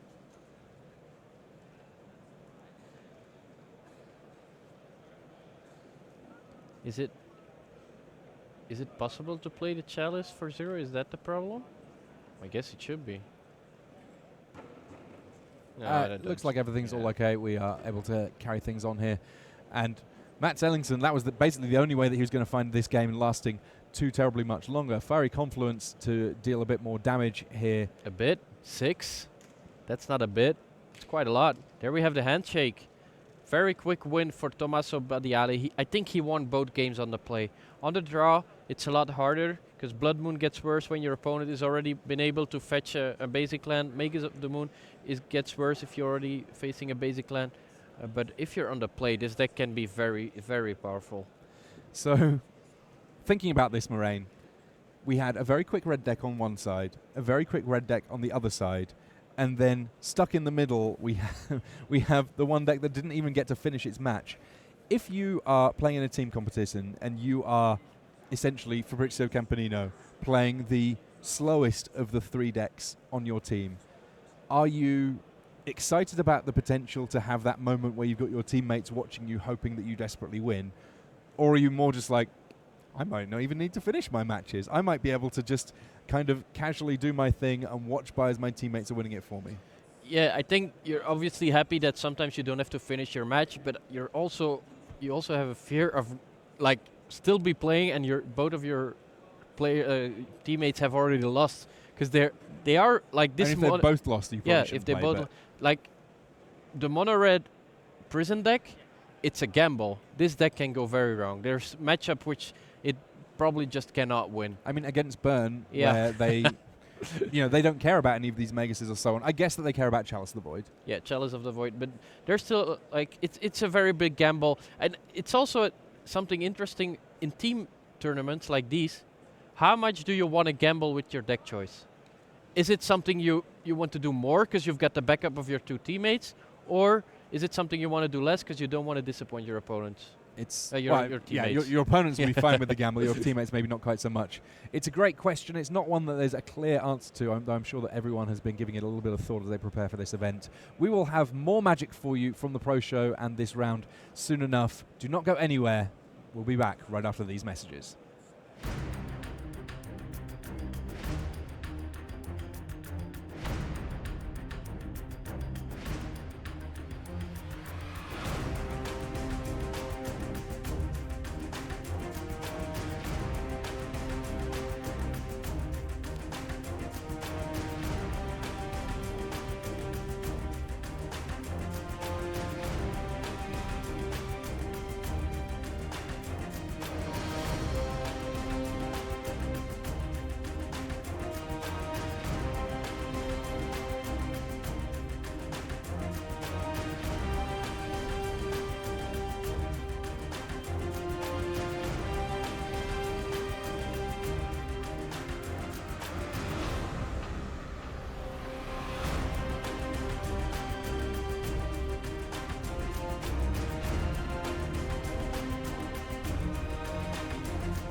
Hello and welcome back to the Pro Show here at Grand Prix Madrid. I'm Tim Willoughby, joined by Moraine Libet.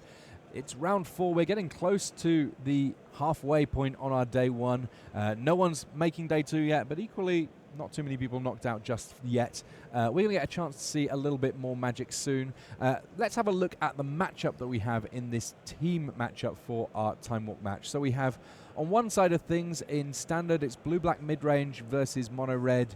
Then in Modern, we've got Scapeshift versus Jund. And then in Legacy, GRIXIS Pyromancer versus Threshold. So it looks like in this matchup between Thierry Rambert, Gregory Cassini, Elie Pichon against Lindsay Conway, Alex Riley and Daniel Wren, we've got some relatively classic lists being brought along in each format. Yeah, the only deck which kind of surprises me is Elie Pichon's Grixis Pyromancer deck. He does not play the Delver, Grixis Delver.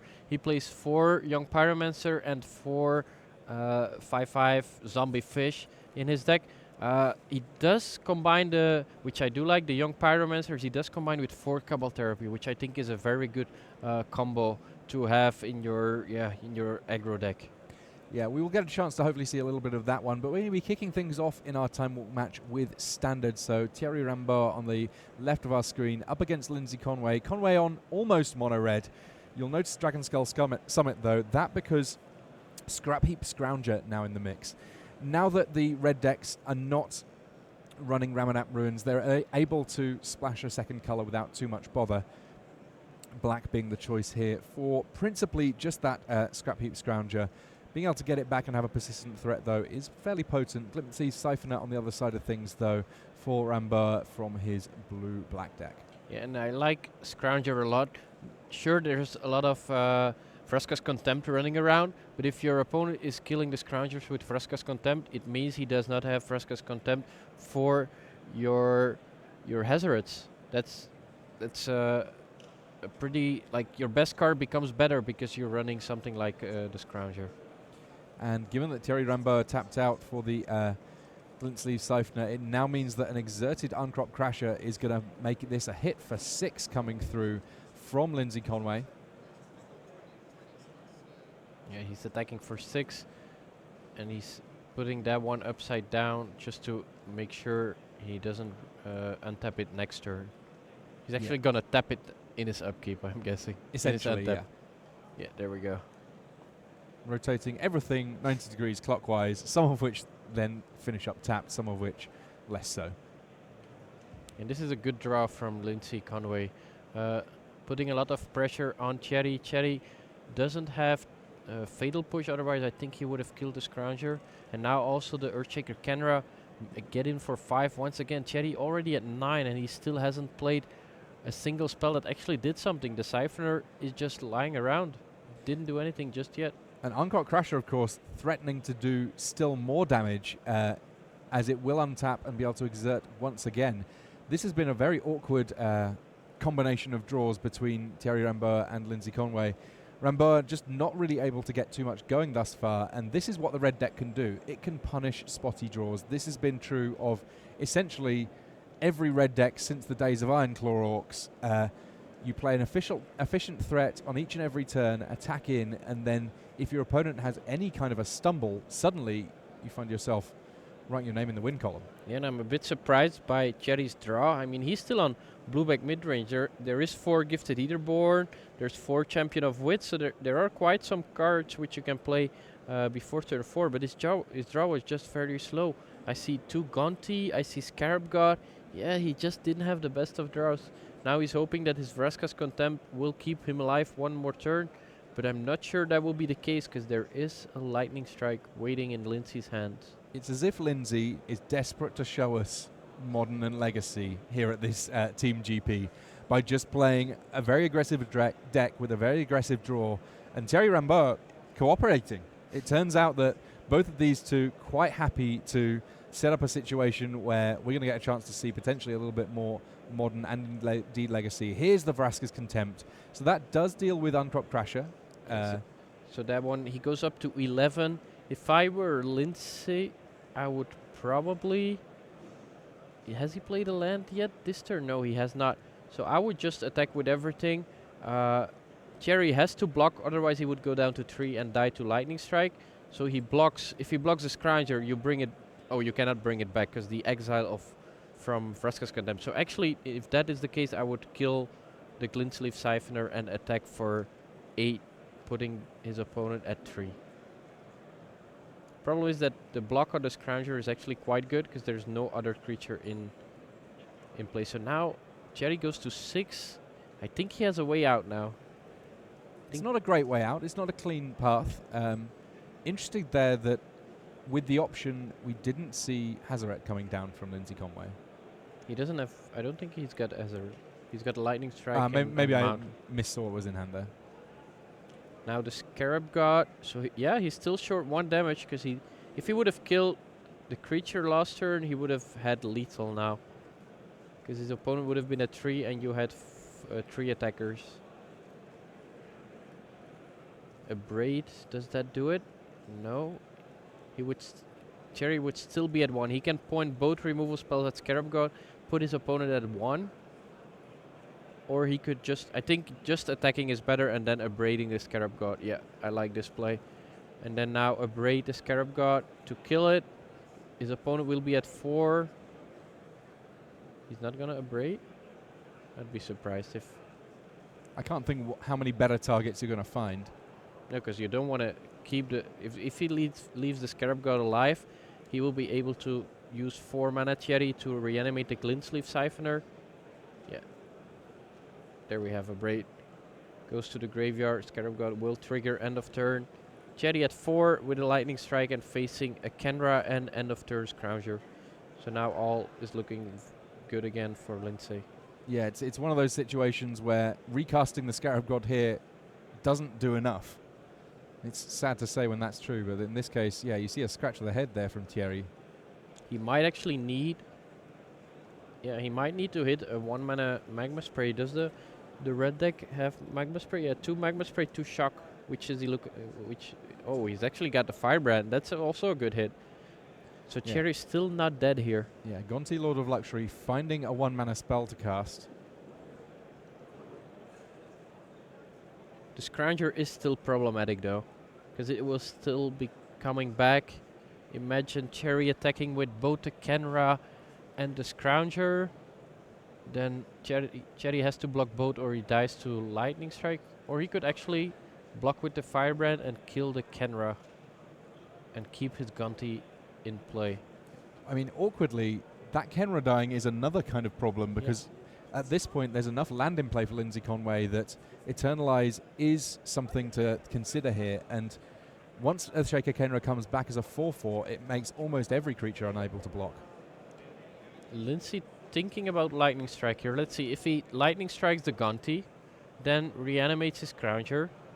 Cherry has no choice but to block the Scrounger and kill the Kenra, which is actually fine for Lindsay, because he can then next turn get back his Kenra.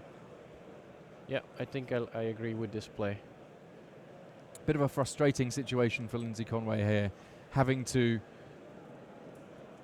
throw away a burn spell in some respects at a point where there's so little life for Thierry Rambo to work with. So now Cherry's at 4 and the Earthshaker Kenra is coming back, although the Earthshaker Kenra cannot make it that Scarab God cannot block. So Scarab God should be able to block next turn. And then it blocks the Kenra and Cherry goes down to 1. So this game's very close. Despite Lindsay having such a powerful draw in the beginning, this game is still pretty close. So Lindsay Conway just carefully making sure that nothing gets missed here. In some respects, team competition, that's the moment where you're the most concerned with trying to make sure that you play perfectly, because if you mess up, you're not just messing up for yourself. It's your whole team that you need to think about. Earthshaker Kenra coming on back. So now Cherry has the choice of playing the God or playing Gonti. The God, both of them keep him alive, but the Gonti does mean he gets to spin the wheel once again, for example, for a Magma Spray. Magma Spray, pretty there good it here. is. Yeah. Magma Spray, get rid of the Scrounger, block the Kenra with the Gonti and kill it with Death Touch. So he will be at 4. He's stabilized at 4. This is incredible. And this is what these blue-black decks are trying to achieve. They know that if they can get to the late game, they're fine. It's just a matter of navigating these earlier turns. And each of these players with 6 lands in play, we're fast approaching the zone, which is all about blue-black, and much less so about the red deck. But you do know what's going to happen, right? When you're playing against mono red, you've stabilized at 4. They draw hazard. That's what's going to happen. He's actually thinking about playing the charter course to hopefully draw a land, but if he doesn't draw a land, he would die. Oh, this is game. Yeah, PNLR very potent here. Making sure that the Gonti cannot block by sacrificing the top tier, and then the Kenra is lethal. That was a good draw from Lindsay. So Conway just thinking through what could potentially be on the other side of things. Here's Pia. Also even able to sacrifice the Scrounger and bring it back because there's a fanatical Firebrand. Yeah. So with the trigger on the stack to create a Thopter token, Thierry Ramboa may have some actions here. Yeah, he's thinking about Magma spraying the Pia in response. But if Lindsay is smart, he will respond by sacrificing the Scrounger to make sure the Gonti cannot block. Yeah, he's not Looks like doing it. Ramboa smelled that one out, but I'm not sure that there's actually any lines here that are going to be able to get him out of the situation he's found himself in. Just went so low on life so early against the red deck that Lindsay Conway just had to find a way of getting those last few points through. What gets him out of it is that Lindsay thinks Cherry has Fatal Push and doesn't go for it, but it seems like he's not biting it. Yeah, there we have it. And there was the Magma Ray shown under there, so Lindsay Conway gets a chance to realize quite how fortunate those last few turns were. It could have gone a lot worse. And we're going to get a chance to see a bit of modern now. Alex Riley already a game up against Gregory Cassini as we go into our game 2 here. So Alex Riley is on, let's have a little look here, a fairly classic Jund list. Meanwhile, on the other side of things, we have Blue, red, green, Scape Shift with 4 Jace the Mind Sculptor. So basically a deck that either tries to turn 3 Jace the Mind Sculptor or play a longer game with Lightning Bolts, with Roast and Cryptic Commands, and then kill your opponent with Scape Shift. The good thing about both of these 4 mana cards, Jace and Scape Shift, is that they both want like earlier, more lands in play. Like Jace you want to play on turn 3, and Scape Shift you want more lands just because you need 7 to kill your opponent. So it's actually quite a good combination of cards to build your deck around.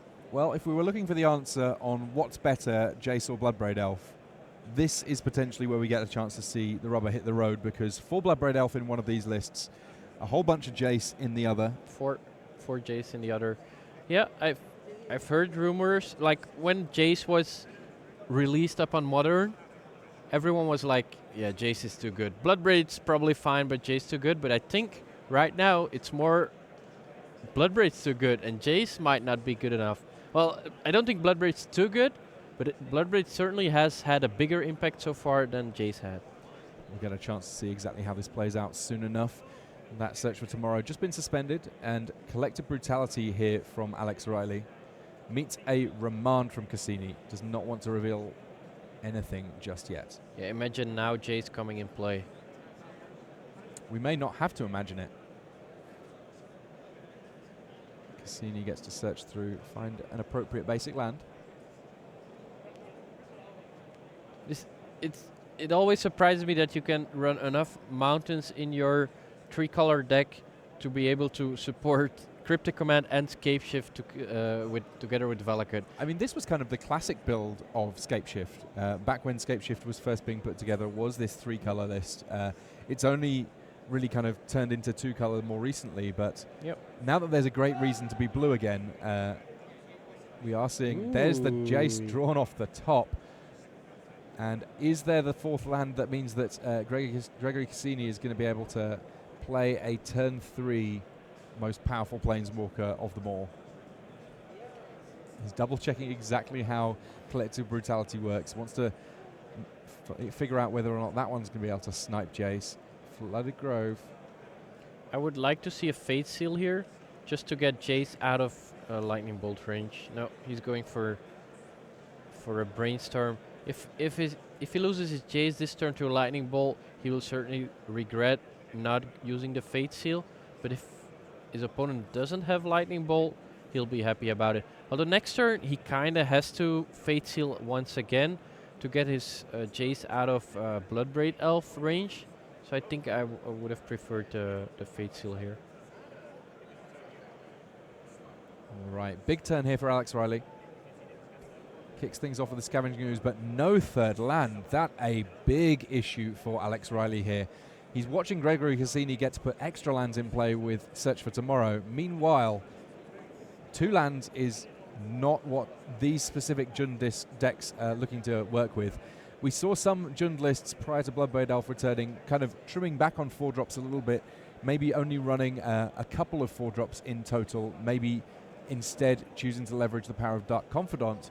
But now that Bloodbraid Elf is in the mix, they are tending to go towards more expensive spells, and this could be a big problem. Yeah, obviously missing your third land drop on your opponent, untaps with a Jace in play is very problematic. I mean, now Jace is at 5, so even Lightning Bolt doesn't handle it.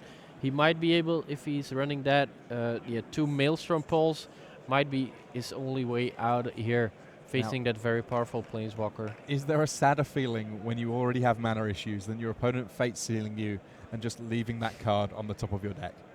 Yeah, it's definitely not a very good sign for Alex. I like this Tireless Tracker out of the sideboard for Gregory Cassini here. Obviously, it also working quite nicely with a lot of what he's got going on in terms of getting lots of lands in play. Plays it, immediately plays another land, gets that clue token, and potentially threatens to get even more going here. Such as Cantor coming along. That another cheeky way that this Temur deck can get more lands in play. As and when he has enough cards in the graveyard, it'll transform and, of course, represent a land in and of itself. Now Collective Brutality. I think that was actually a misplay by Gregory. He knew about the Collective Brutality. He could have not played the Search for Azcanta, sacrifice his clue in response to the Collective Brutality, and now he's actually, Jace will be down to 3 again. I think this might be the window, if he also has a land, to get back in it. He's holding Bloodbraid Elf. Does he have the land? He does not have the land. That's unfortunate. So yeah, Gregory Cassini here, you know, he's still got Jace in play and an opponent who he's Fate Sealing and only 2 lands in play. So definitely not a bad position to be in, but a game down, he needs to be a little bit careful here. Does not want to let the opposing team pick up its first match win. Continues to tick up Jace where he can. So he could play Engineered Explosives for 2 here and sacrifice it to kill the Scavenging Ooze, but that does mean he cannot sacrifice the clue this turn. But I don't think he wants to sacrifice the clue this turn just yet. Although also costs him a Search for Azcanta. I'm not 100% sure, because he's only 1 card. Imagine Alex drawing the 3rd land, playing Liliana. And he's gonna wait with the Engineered Explosives, yeah. So if Alex draws a 3rd land here, the first thing he should do is attack the Jace with the Scavenging Ooze. Gregory is not gonna bite the dust. He wants to keep up 2 mana in case Liliana of the Veil comes into play. Then he wants to respond by drawing a card so he doesn't have to discard his Scape Shift. But again, no 3rd land for Alex. Well, 2 Scavenging Ooze. Suddenly the temptation to use those Engineered Explosives only increases. Courser of Trufix to pick up that one. Definitely a nice addition. Wormcoil Engine as well. My, we have some power in Gregory Cassini's deck after sideboarding. And he continues to Fate Seal, puts something on the bottom. I think it's pretty safe to assume that that's a land. I like how Gregory diversifies his deck after sideboard. Tireless Tracker, Wormcoil Engine, he still has the Jace, he still has the Scape Shift, so he's got a lot of plans. And Jund is fine at beating one particular strategy, but if you're like fighting on all cylinders, on all angles, then it's hard to beat the deck. Gregory Cassini successfully able to square things up with Alex Riley here. And we're going to get a chance to jump across and see still more magic from our Time Walk. The beauty of Time Walk is that these jumping around, very straightforward. And in this case, it looks like we have just jumped forward a touch, cut out a little bit of the sideboarding that's gone on thus far. And there we go. Ooh. Here we go. We get a chance to see some legacy now. So now we have Elie Pichon against Daniel Rennes. Rennes on Nimble Mongoose version of the Delver list, sometimes referred to as Canadian Threshold. Tarmogoyf coming along on turn 2. Currently just a land and a sorcery in the graveyard, but I think we can expect more to end up in there soon enough. Obviously that Nimble Mongoose, it's going to need a few more cards in the graveyard before it hits full potency. Right now a 1-1 with Shroud, but at some point a 3-3 thanks to Threshold. And I'm not 100% sure. Like Legacy a couple of years ago, probably like maybe like 10 years ago, was all about Nimble Mongoose. It was all about Rug, Threshold. This deck has lost a lot of its popularity. Is it because of cards like Deathrat Shaman? Because it's harder to reach Threshold? Is it because people have Gurmak Angler, which blocks the Nimble Mongoose? It's hard to tell. I don't exactly know the reason why this deck has lost a lot of its power. The deck usually is combined with cards like Stifle, Daze, Wasteland, so that you can make sure your opponent is a little bit land-light and you are just beating him down with a 3/3 hexproof creature. Oh, Shroud creature indeed. Shroud. So here is another Preordain coming from Elie Pichon.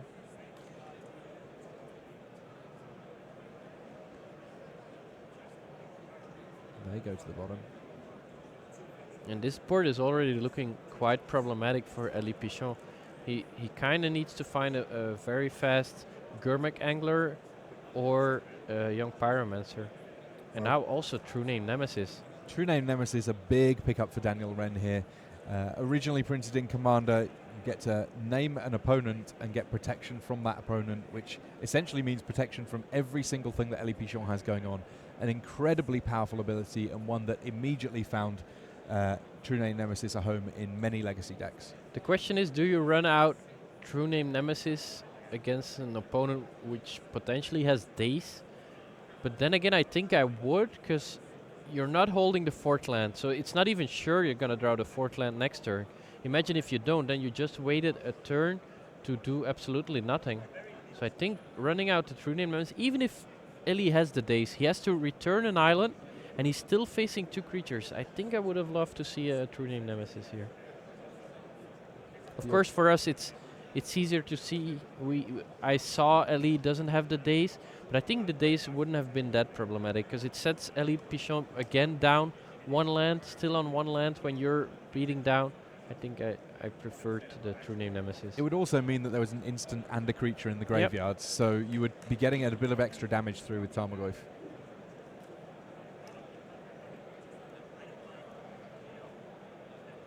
As things stand, Elie Pichon getting a little bit of a reprieve there, at least on that last turn. The problem also with Daniel is that his hand is not that good. Like Spell Snare, sure, might be able to counter a Young Pyromancer, but that's about it. But the Brainstorm is very suboptimal, because he doesn't have a fetch land to shuffle away useless cards, and that's when Jace shines, when it can also fetch. That's when Brainstorm shines, when you can also fetch away some useless card. He doesn't even have that many cards to shuffle away. Doesn't want to shuffle away the True Name Nemesis. That card is just too good. And now Elie Pichon smartly waiting with his fetch land. Because of Wasteland, he wanted to search for non-basic lands. If he would have done that end of turn, that would have probably prompted Daniel to use that Wasteland and set back Elie Pichon to 2 lands.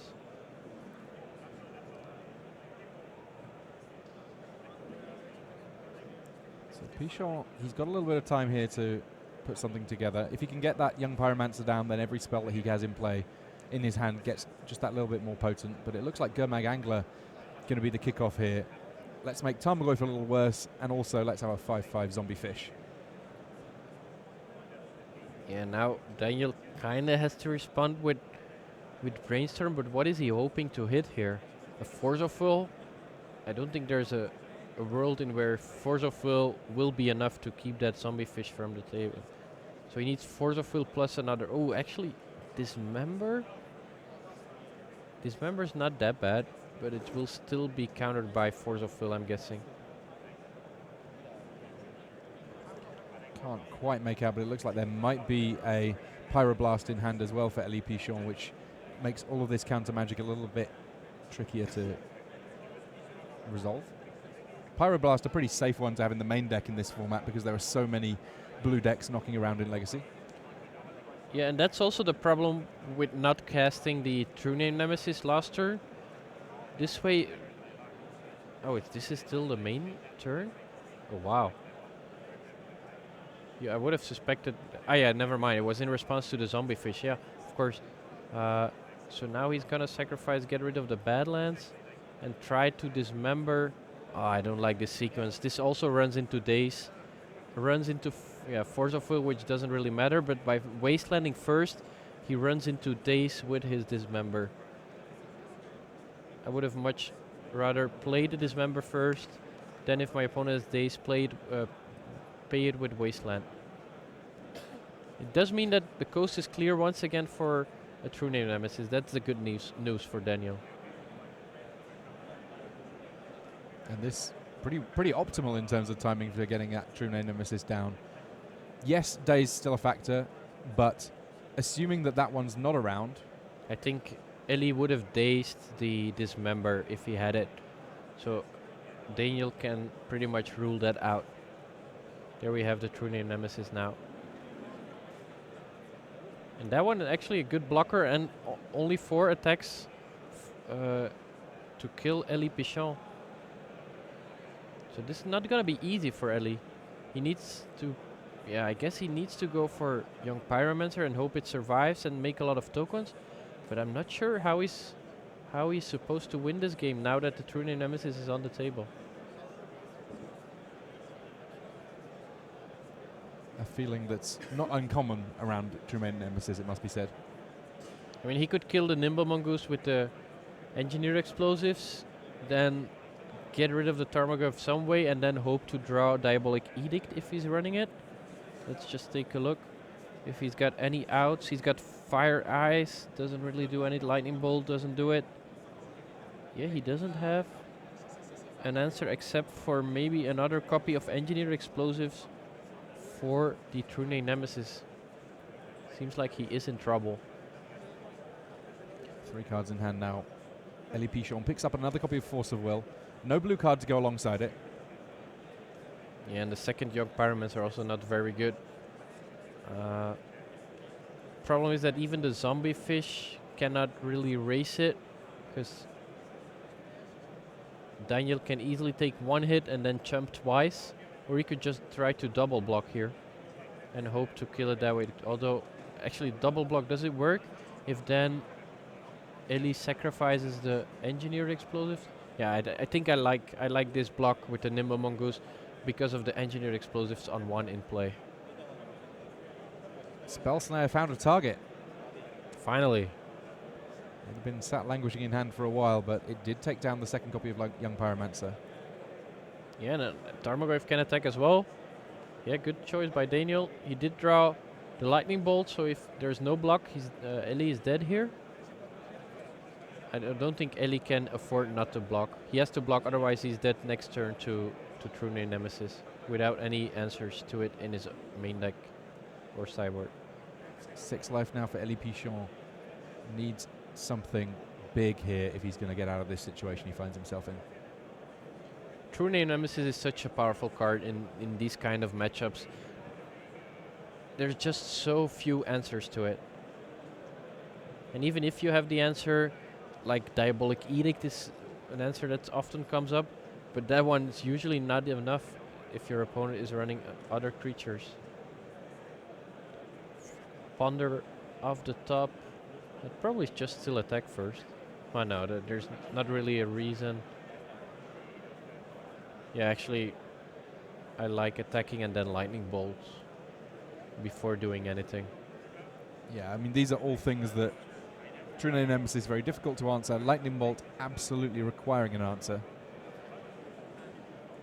As it turns out, that's all it took. Daniel Ren able to square things up against Elie Pichon. We can see that Lindsay Conway has picked up the match win against Thierry Ramboa. Gregor Cassini still playing against Alex Riley there.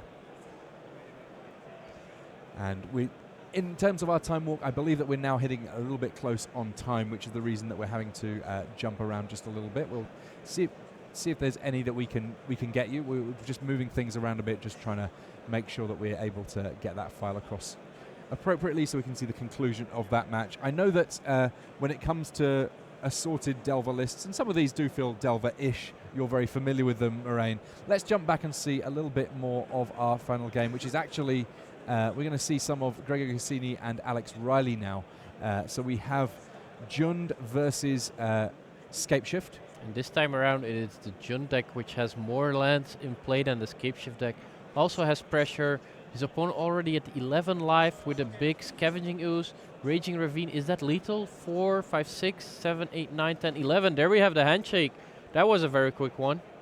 Yep, jumping around a little bit, we get a chance to see things closing out. Lindsay Conway, Alex Riley, Daniel Ren able to take down some relatively big names in terms of French Magic there. Elie Pichon, a very regular player on the GP circuit. Thierry Ramboa also. And it was nice to see a little bit of Jace in play. Didn't get a chance to see any Bloodbraid Elves, but there's still plenty of time for that in terms of Modern in our feature match area here from Grand Prix Madrid.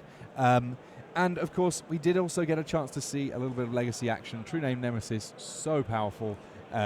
A lot of positioning to get to the point where True Name Nemesis could in play, but when it was there, able to clean things up relatively cleanly. Do not go anywhere. We'll have more Magic for you soon enough. As we have, we're heading to our ad break now, but we'll be more Magic from Grand Prix Madrid here from Riley and Raf after these messages.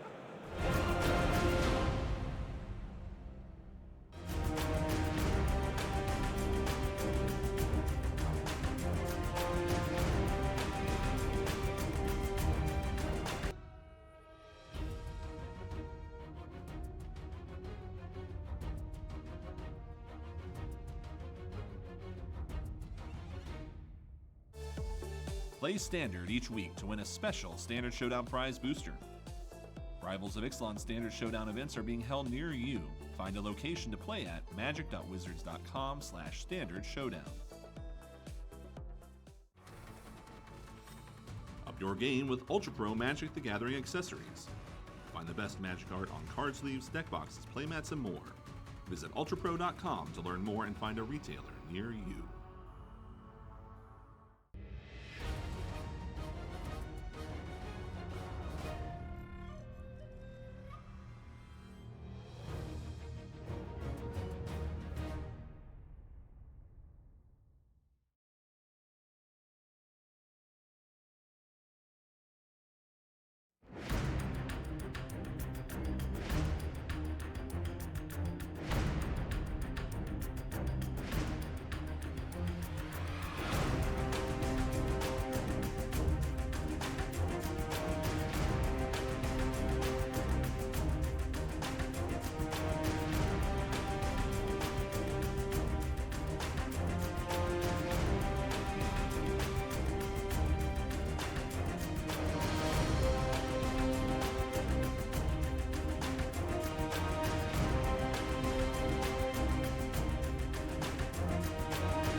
Hello, my friends, and welcome back to live coverage of GP Madrid. What a pleasure it is to have you along with us. My name's Riley, of course. I'm joined by Raph Levy, the French Hall of Famer. Great to have him along. Great to have you along, my friends, as we get into our very next round of Team Trios Constructed.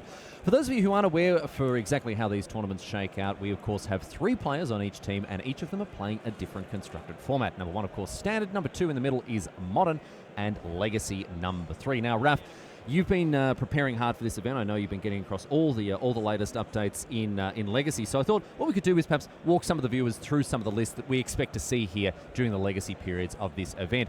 GRIXIS Delver, very much at the top of the Legacy tables at the moment. What's going on with this deck, Raph? So decks pretty much revolves around cheap creatures, just like Delver of Secrets, Deathray Shaman, and Young Pyromancer. Mm-hmm. To go along these creatures, you have very cheap spells that are either free or super cheap, as in Gitaxian Probe. So it's for 0 mana, 2 life. Look at your opponent's deck. Look at their deck. Opponent's hand. Pretty good sorry about that. Opponent's hand. So you get a free elemental token from Young Pyromancer. Mm-hmm. You have Daze. Daze free counter spell if you return an island from play to your hand. So you basically play your cheap creatures and you protect them with your free spells. And one thing I think it's important to point out about these decks is they are really attrition-based. You look at this and you think, yep, nice aggressive creature like Delver of Secrets, a big beater like a Gurmag Angler, but this is a deck that operates on a razor-thin margin because often they only want a couple of lands in play and they have a really disruptive plan when it comes to opposing plays with things like Wasteland, things like Daze, Force of Will, what have you.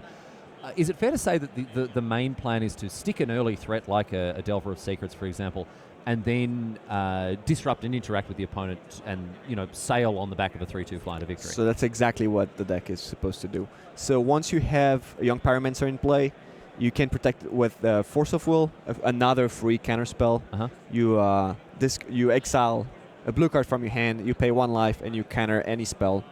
So if you have Young Pyromancer in play, you get an elemental token. You protect it with Daze. Daze is your opponent has to pay 1 mana to not to have their spell countered. Mm-hmm. It's an instant. It's like a Force Spike or like a Sensor in Standard, but of course costs 0 critically. Exactly, and then you have another key card of the deck, which is Cabal Therapy. Yeah. Cabal Therapy is 1 mana, 1 black mana, sorcery. You name a card, you look at your opponent's hand, and they discard all the instances of that card. But you have to name the card before you look. That's the really important part. So you need to know the format a little bit. Mm-hmm. And then it has another line, which is Flashback. You can play it from the graveyard. The cost is sacrifice a creature, and you repeat. You do the same thing. So it's very good in a combo with Young Pyromancer, because the first time you play it, you get an elemental token, and then you can play it again once you've seen your opponent's hand. Because you created a token, you can sacrifice that token, which is going to replace itself because you cast another spell, Mm-hmm. and you make another elemental with the Pyromancer. So it's very disruptive. It's very disruptive and especially works very, very well with Gitaxian Probe. If you have a look at what's in your opponent's hand, you're almost, you're always going to be able to snag a card out of it there with a Cabal Therapy. So that's another little sort of intricate thing there. We're going to move on now and have a look at another deck here. This is an interesting one because Reanimator strategies have been around in Legacy for a long time. Their fortunes have waxed and waned a little bit, and I have to say, today, I think Legacy Reanimator is still finding its feet in a deck in a format filled with blue disruption-based decks, check pile, what have you. But I don't know. What's your take on Reanimator these days? So what happened to Reanimator for a long time? It was missing a little piece, and a few years back, there's a card that made it to the deck. That's Chancellor of the Annex. Uh-huh. So what it does, it's 6/7, I think, 6/7 flyer. Yeah, well, that's not really what you're But worried about. that's not relevant. Yeah. So it costs a lot. It's I don't I think it remember costs exactly. 8 or something. Yeah. So what it does is at the beginning of the game, you reveal it from your hand, and the first spell your opponent casts this game will cost 1 more. Another couple of interesting cards in this this list, of course. Something like cards like Unmask. This is another odd one. It's a 4-cost Thoughtseize. Effectively, you can strip away a card from your opponent's hand, but if you exile a black creature from your card. You can do it for free. Now, so much of Black this card, black card. a black card, a Yeah. black. Sorry, not just a creature, a black card. So much of this deck again is about cheating out this big creature very, very quickly and as straight away, as soon as you can, and trying to play through disruption. So that's why we see things like Thoughtseizing and Unmask, and of course this Chancellor of the Annex, ways to prevent your opponent from stopping you doing what you want to do. So the thing with Chancellor, what I was the point I was making. Oh, sorry, go on. Was it's the only card I think that dodges Force of Will on turn 1. So that means you can play Entomb and put a creatures in your graveyard from your deck, and then on the same turn you can reanimate without expecting a Force of Will if you're on the play. On the draw, it's a little different because they can play a land. Yeah. They can add 1 mana, but on the play, if you have a Chancellor and the rest of the combo, it's pretty much impossible to dodge. You can basically face Force of Will and a Spirit Guide, but that's very unlikely they're in the same deck. And the thing is here as well with Chancellor of the Annex, the other side of it is the fact that it is itself as a huge fatty to reanimate. I mean, it's a 5/6 flyer and it dies to Swords to Plowshares, real nice, but it's still huge and it still will end games very quickly. Obviously, you don't get the same value of something, for example, like Gristlecran, where you can draw a new hand or whatever else. But still, I mean, I think the Chancellor is both halves of the cards play real nice. It's still a threat. It's not as good, as a Gristlebrand play, but still it can just win on its own. And you can see that this deck again is a huge glass cannon. 13 lands, just 13 lands, in addition to 4 Lotus Petals and a Chrome Mox. So effectively 18 mana sources in the deck, in addition to that the Dark Ritual there. So, I mean, this deck, it is pretty one-dimensional. It's pretty linear. It can bring in Packrat from the board to try to play things out a bit angles of a Tanomator. The graveyard Legacy, it's been good to see that make a comeback. We've seen red-style prison decks, so things that are a little bit more off the wall, but there are plenty of other decks to get across in the format there. There are, a lot of other viable decks and known as Connect sometimes, or Team Nike, I think. It was Team because it played Delver and Nimble Mongoose. Yeah, that's right. That's right. Teamer. Yeah, that's right. But this one a little bit different because it's playing, again, black creatures, huge big beaters like Tombstalker and what have you, in addition to Leovold, Emissary of Tress. This is a huge card in Legacy today. This resolves a little bit. So it has a little bit of the same game plan as the deck we saw a little bit earlier, with the Desperate Shaman, Devil's Secrets, and Days Brainstorm. This is the same shell as a lot of decks in Legacy. It's just what you have in addition to it that will make the deck different. For example, this one has Hymn to Turek. This one has Leovold, the elf from Commander set. Conspiracy. That's right. Tarmogoyf, and mostly like the other cheap cards that are good disruptive spells. Force of Will. And the green in Sultai, the more, the stronger green component makes cards like Abrupt Decay really good. Obviously, this card is fantastic against many of the cheap threats in the format. It can't be countered, so it's Daze proof and Force of Will proof.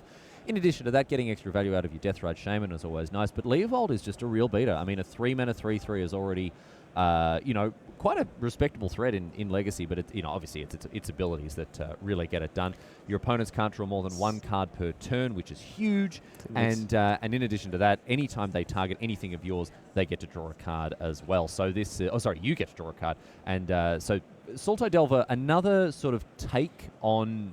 I mean, we look at the core blue cards. It's always 4 Brainstorm, 4 Days, 4 Force of Will, 4 Ponder, 4 Delver of Secrets, and often as well 4 Deathrite Shaman. But this is a twist on the Grixis archetype and largely cut from the same cloth. Yeah, you have the black spells to replace the Young Pyromancers. Yeah, there's about maybe 10 to 15 cards that are different.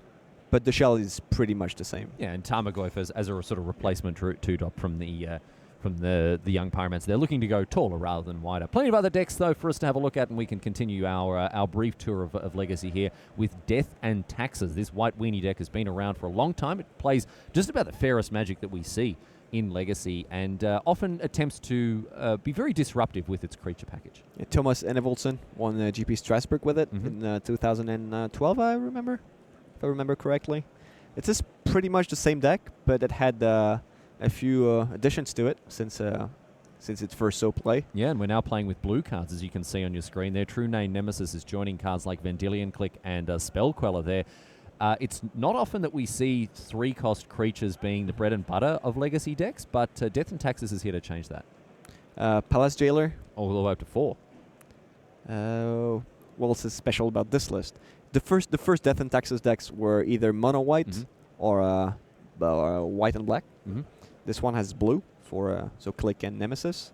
I think it's a new take on this deck. I don't think True Name Nemesis was at the beginning. It's the 3/1 for 3 that when it came out, it made a huge splash. Yeah, and everyone thought this is just the end of Legacy because this card's going to define the format. It's not the case. Obviously, it's fantastic with Stoneforge Mystic, putting a Jitte or a sword onto the True Name Nemesis. It can be just absolutely backbreaking. And Sword of Fire and Ice is a really good pick here in this format because of the dominance of blue-based decks. And, of course, red removal everywhere. Forked Bolt, Lightning Bolt, what have you. And so Sword of Fire and Ice really gets the job done. What else do we have? What other special things we have there? Well, I guess we're brainstorming all of a sudden now in Death and Taxes. There was a time where this deck was playing things like Spirit of the Labyrinth to shut off brainstorms, but it looks like Death and Taxes has turned to the dark side and is now brainstorming and fetching away those dead cards. My friends, we are going to head down to the feature match area before very much longer. The players are down there in readiness. Before very much longer, they're shuffling up and getting ready to go. This round, I think, we're about halfway through the first day here, Ralph. And that means that players, their records are starting to sort of shape up. The players who are 4-0, the players who are undefeated, are looking very good and looking to continue that. And already players, teams who have taken too many losses are starting to drop out of the tournament. What's one of the ways that players, how is it feeling now to be undefeated heading towards day 2? Is it are we already thinking about what day 2 is going to be like, or do you just have your eye on the finish line for day 1? I don't think you think of day 2 when you're 4-0. Okay. You think you're like almost there, but you can't lose focus because that's when you start losing games you shouldn't lose, and when you don't make day 2 when you should have. So you have to stay focused. You're in good shape, but there's still so many rounds to be played. All right. That you have to stay in a tournament. Got to keep your mind sharp. That's it, and your head focused. So we're going to head down to the feature match area right now to see if our latest batch of players can do that. You're watching the Pro Show, of course. My name's Riley, joined by Raf, and it's time to head down to the feature match area right here and right now for round number 5 of GP Madrid.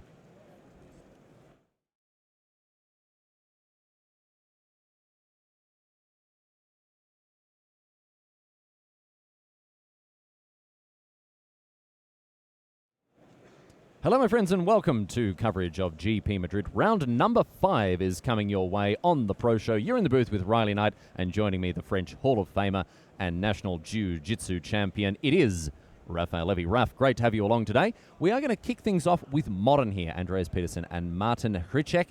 These guys have so far maintained a perfect record with their team, at least. We don't know what their individual records are. But looking to close the day out strongly and power towards day number 2. So we have 2/3 of a GP winning team on the left.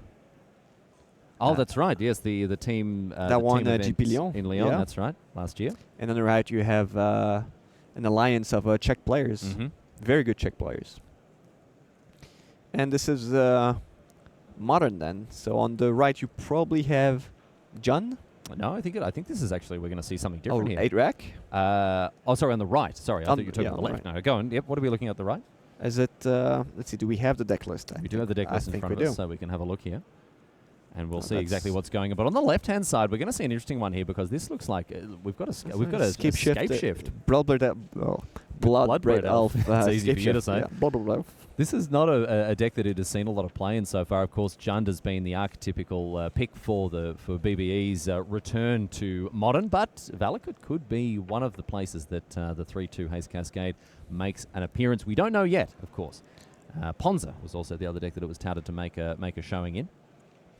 And in this deck, Bloodbraid Elf either gets another land into play with some kind of rampant growth, Sacred Tribe Elder, Farseek, or Explore. Yeah, Explore. Or uses he's used as a removal with a Sweltering Sun we've seen in Andreas' hand. So it might be, could be a good pick. I mean, it is competing at the 4-drop slot for Scape Shift. But as you mentioned, Richez there is on a Jund. Jund. Straight up Jund there. Pretty traditional looking list here, although he is favouring Fatal Push above of Lightning Bolt. Just a 3-2 split there, respectively. 3-3 split of Inquisition and Thoughtseize. And just the classic creature package, 4 Tarmogoyf, 4 Dark Confidant, 4 BBE, in addition to 3 Scavenging Oozes. 4-1 split of Lilianas as well. And Abrupt Decay, Maelstrom Pulse, Kolaghan's Command, additional disruptive options there. So pretty cut and dried stock Jund list here. But what's Peterson working with? Because this one's looking to be a little bit different. I like the take on the Scape Shift on this one. Mm-hmm. With Explore into Bloodred Elf. So that would be a turn 3 Bloodred Elf. Well, I think the thing about Bloodred is that all of the 2-mana ramp spells, so whether it's Secure Tribe Elder, whether it's Farseek, whether it's even just something like Rampant Growth or Explore, Bloodred can be cast on turn 3 off the back of any of those ramp spells. And I'd be very surprised if Peterson's playing any fewer than 10. 4 Farseek, 4 Secure Tribe Elder. We've got Search for Tomorrow. Let's not forget about that as a 4 of. And, of course, 1 copy of Explore. Hasn't gone for the 2 Explores, just the single one here. And that means that oftentimes Bloodbraid Elf will appear ahead of time. So the only thing that doesn't provide lands is the only things are 4 Lightning Bolts and 2 Sweltering Suns. So not skimping on interaction for a Scape Shift deck there. No, but that also means the Bloodred Elf is going to get an extra land. That's most of the time. Yes, almost always going to be the case. But what we see often with Scape Shift is them sort of forego interaction. Sometimes entirely. Yep. Especially in the decks that favoured Primeval Titan above Scape Shift. But I mean, no half measures here for Peterson. 4 Scape Shift, 4 Primeval Titan. Oh, there's Summoner's Pact. Summoner's Pact. 4 Bloodbraid Elf as well. So how does it work with the Bloodred Elf and the You can cascade into it, cast it, and then you have to. It costs 0, so you can cast it. And so then you lose your you pretty much lose your next turn because you have to pay for it. You have to pay for it next turn. Yeah. So not as mana efficient in that case. No, not quite. Doesn't quite give you the. I mean, you can also obviously elect not to cast it here. So both players sort of just getting stuff going in a rather unexciting fashion. But here it is. Let's spin the wheel. Bloodbraid Elf. Land, and another land. There are a lot of lands in this deck. Primeval Titan is no good. Here is a Secure Tribe Elder. I like this a lot. I like this Bloodbraid Elf in this deck because it's almost always going to hit something that you want to hit. I mean, Sweltering Suns or Lightning Bolt would be pretty poor in this situation, but a lot of the time against much of the format, those cards are still going to be good. I have to see it. I have to see the Summoner's Pact being cascaded. I want to see how that goes. Yeah. So what do? It's just you play the BBE, you play the Summoner's Pact, you get the Primeval Titan, and then you can't cast it next turn. Just kind of chill for the next turn. Yeah, I don't know about that. I don't know. I don't know. I guess you just don't. You just choose not to cast it here, and that's maybe why Peterson is only playing 2. Anyway, BBE, whether you like it or not, and I know many people certainly do like it, is here to stay. This elf has made a huge impact in Modern since she rejoined the format just a few weeks ago. Her natural enemy, Jace the Mind Sculptor, has not had the success, has not had the fortunes of BBE so far. And as a result, she is reigning supreme in Jund decks and also now in Scape Shift. An interesting innovation here from Peterson.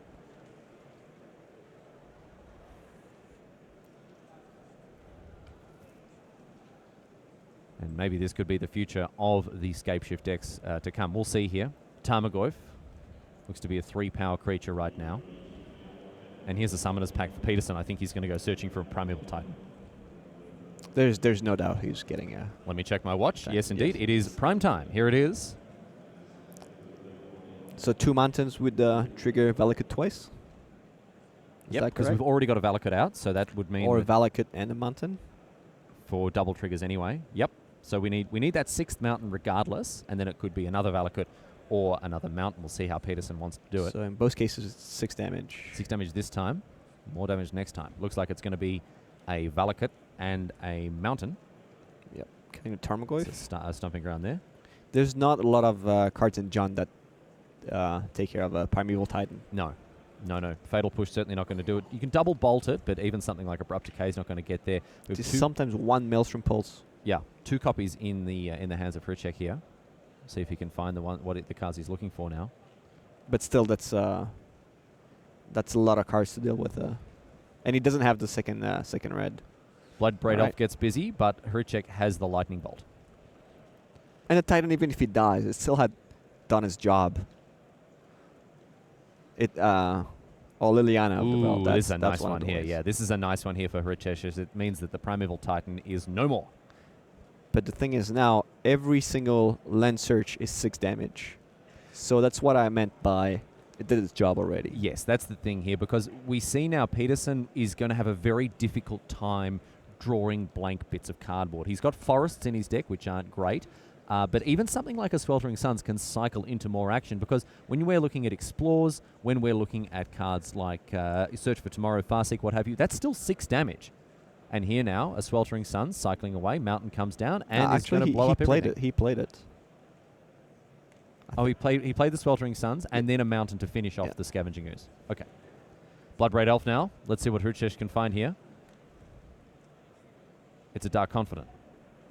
On 12. Andrew Sunda has a bolt in hand. Huh.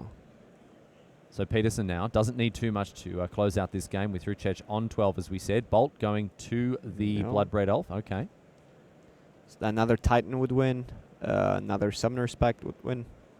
And it's a Summoner's Pact off the top. Just like that, Peterson is going to take this game out very, very handily indeed. And this is the hallmark of Scapeshift decks once they have assembled that 5 Mountain and Valakut combo. Raf, it's very, very difficult for them to draw blank cards.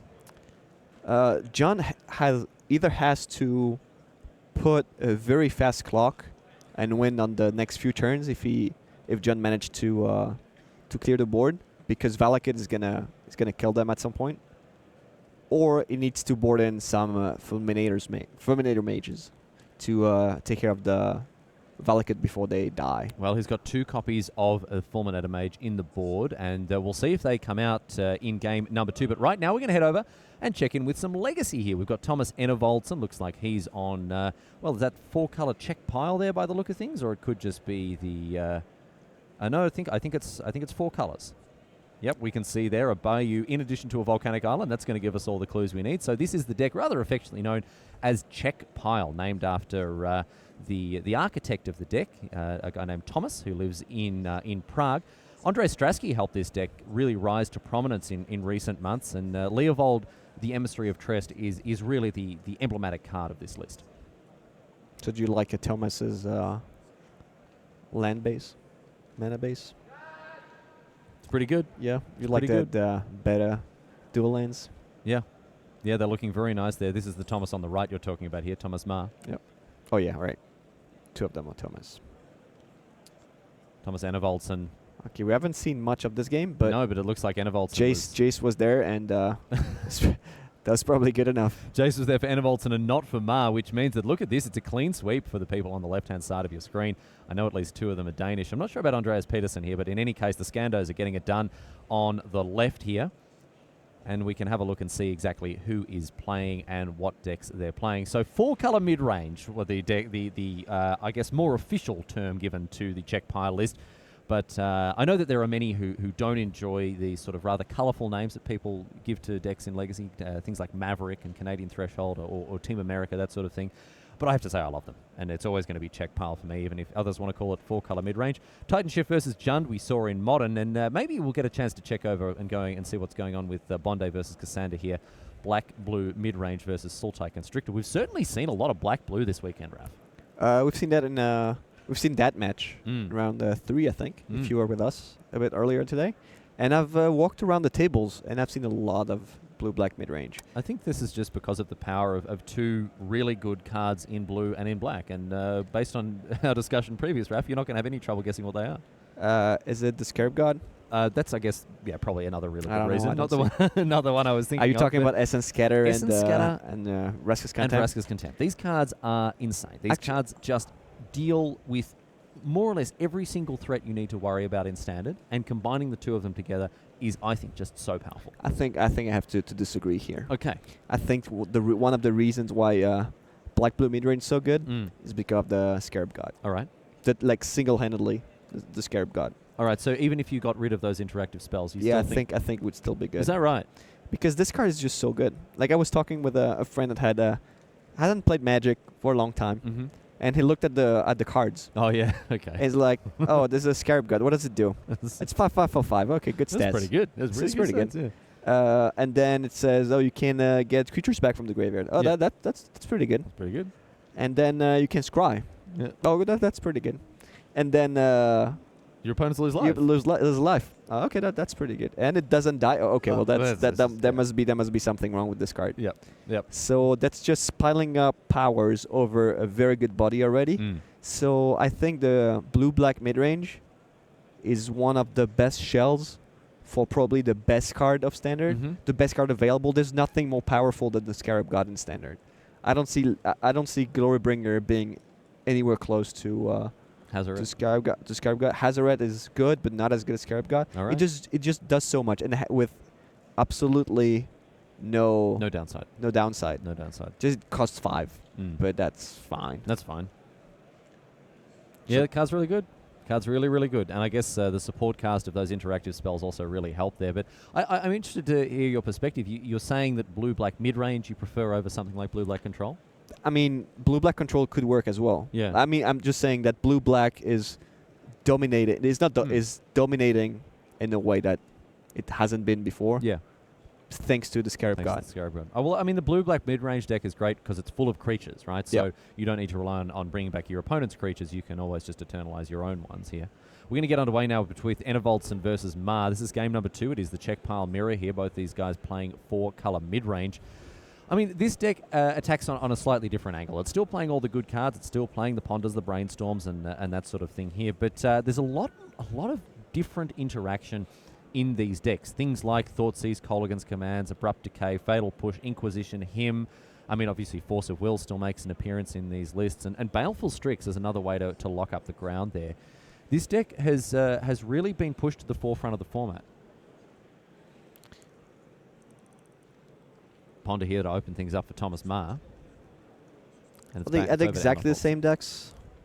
Is it the exact mirror match? I don't think it's the exact... it's not the 75-card mirror for sure. Deathrite Shaman is a great early play here for Enervoltson. Sylvan Library. And a Sylvan Library for Ma. Deathrite Shaman, of course, banned in Modern. And a card that is just bonkerinos here. Obviously ramping out early threats and then being a way to close out the game in later turns, but also just the incidental graveyard hate against so much of the graveyard stuff that goes on in Legacy, whether it's Tarmogoyf or reanimation spells or Snapcaster Mage flashbacks. No matter what you're doing, a Deathrite Shaman has something to say about it. So Sylvan Library is a very interesting card. Okay. I like this card because it has so many things it can do that you don't know about. Go on, tell us. So when you put cards back on your library, you know you can put cards that you've previously drawn during that turn. Yeah. That means if you brainstorm during your upkeep, you have to put the cards you've drawn from the brainstorm aside. Mm-hmm. So it's a little graphic because you can't really say, "Oh, I'm putting these 2 cards there," because you don't really know if you draw them, if you've drawn them. I don't think it's a card that would be printed today No. because it's a little too complex.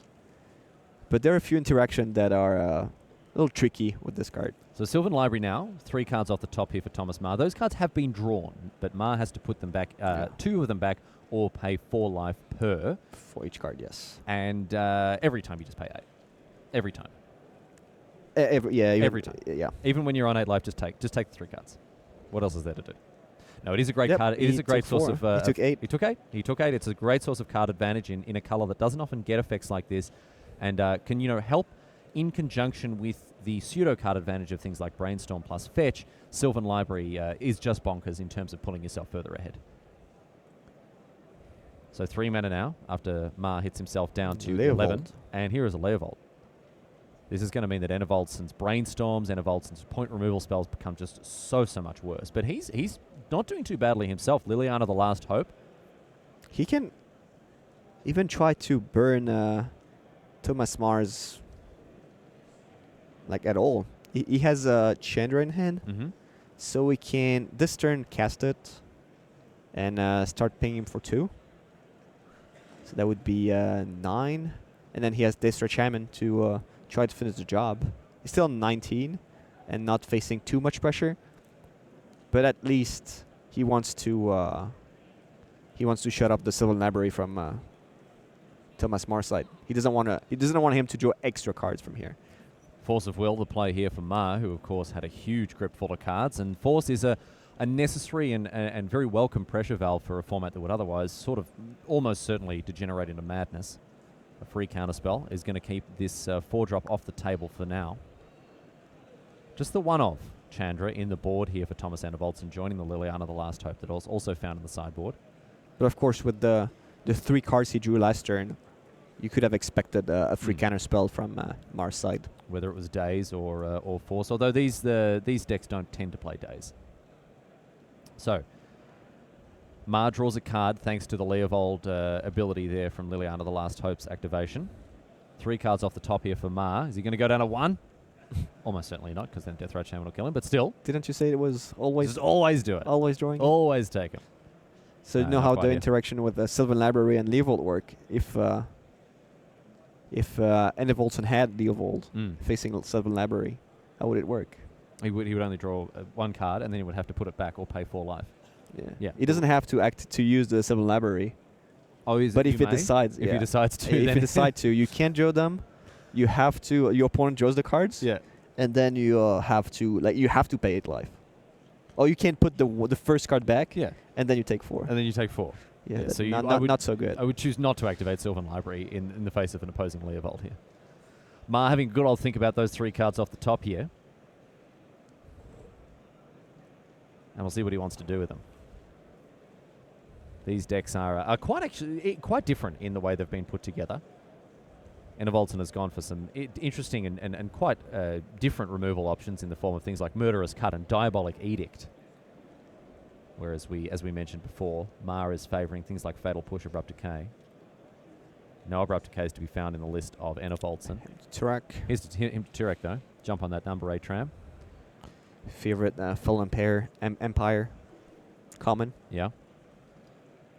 He's going to take care of a red Elemental Blast and a second Death Ride Shaman here for Andervoldsen.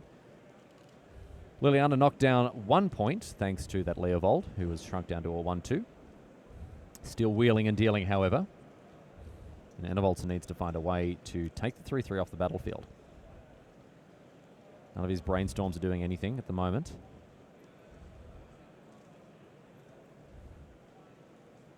Three mana. And it's a Leovold of Andervoldsen's own here. So now we're going to see this interaction with Sylvan Library. Oh, no, we're not. Sorry, excuse me. Pyroblast. That would have been good. Yeah, that would have been really fun. But unfortunately, Thomas Ma, whoop, whoop, that's the sound of the fun police. And the Pyroblast is going to counter Andervoldsen's Leovold because, of course, it is still a blue spell. You can see that players play red Elemental Blasts, Pyroblasts pretty liberally in this format, given the preponderance of blue cards everywhere. So by shrinking Leovold, Thomas Mar gets to draw a card. Yep. I think that's what happened. Because Leovold says whenever it's being targeted, one of your creatures becomes targeted? Whenever you, or a permanent you control. You're permanent, yeah. Anything at all. Here's an Inquisition, him to Turak, and a Brainstorm, the picks, and now a Lightning Bolt. This game is oh my goodness, slipping away from Andervoldsen's hands here. Yes, and a Leovold is going to get in for another point here. The Brainstorm cannot do much. If he plays Brainstorm, what happens? He gets to draw a card and put it back. And then Thomas Mar gets to draw 2 cards. Is that how it works? No, that's with Notion Thief. No, with Leovold. With Leovold, if Andervoldsen cast his Brainstorm, he would have to draw. He would draw 3 cards. He would draw 1 card and then put 2 cards back. Okay. And so as a result, that's now right. we have Jace the Mind Sculptor off the top, and Thomas Ma has done enough to force Andervoldsen to pack up his cards and go to game number 2. So game number 3, by the look of things. Did Thomas Ma win another secret game at some point? No, he didn't. It was all equalized at 1-1. So we saw again a pretty convincing victory off the back of a Leovold there. And this means that, this Thomas mirror match, this 4-color mid-range check pile mirror match will continue through to game number 3. So Andres Peterson won with Scape Shift. And it looks like Bloodbraid Scope Shift is definitely getting some work done here as Peterson sails to an easy 2-0 victory. And with his team at 4-0, I would imagine that the success of the Scape Shift deck is definitely part of that puzzle. I've seen a lot of John decks from the B players from most of the teams. So that means any deck that's favorite against Jund, I think it's a good choice. It's a good call, and I think that a lot of Jund players from yesteryear who used to really love cascading Bloodbraid Elf into Liliana of the Veil are looking to do that again 5 years later. And the options have got so much better now that you can hit things like Kolaghan's Command. But I think that the huge proportion of Jund decks in the field is not just because it's a really good deck, but because it's a fan favorite, because people love playing the deck. And whether that clouds the judgment of very competitive players is unclear. But if Dredge was ever actually good, there is no chance that you would not play it, right? So for all those Jund players, they're going through a similar thing. We'll move now to table number A and table number A, sure, and we'll see what's going on here between Michael Bonda and Jan Cassander here. Bonda, of course, picking up game number 1 rather handily, and Cassander now with his Sultai mid-range list, with his, oh look, he's got his little Pokedex out. He's got his Life Crafter's Bestiary. Nice way to keep the cards flowing. Scrying Upkeep. And from now on, if he pays a green mana after he casts a creature, he gets to draw a card. Draw a card. Nice way to pull ahead in these mid-range mirrors. So Michael Bondas has his draw engine of his own, in the form of a Glint Sleeve Siphoner. And we're going to see a Carnage Tyrant now. Ooh, look at this. All right, so pay a green and draw a card, says Jan Cassandra. So this is a big one. This is a big old boy here.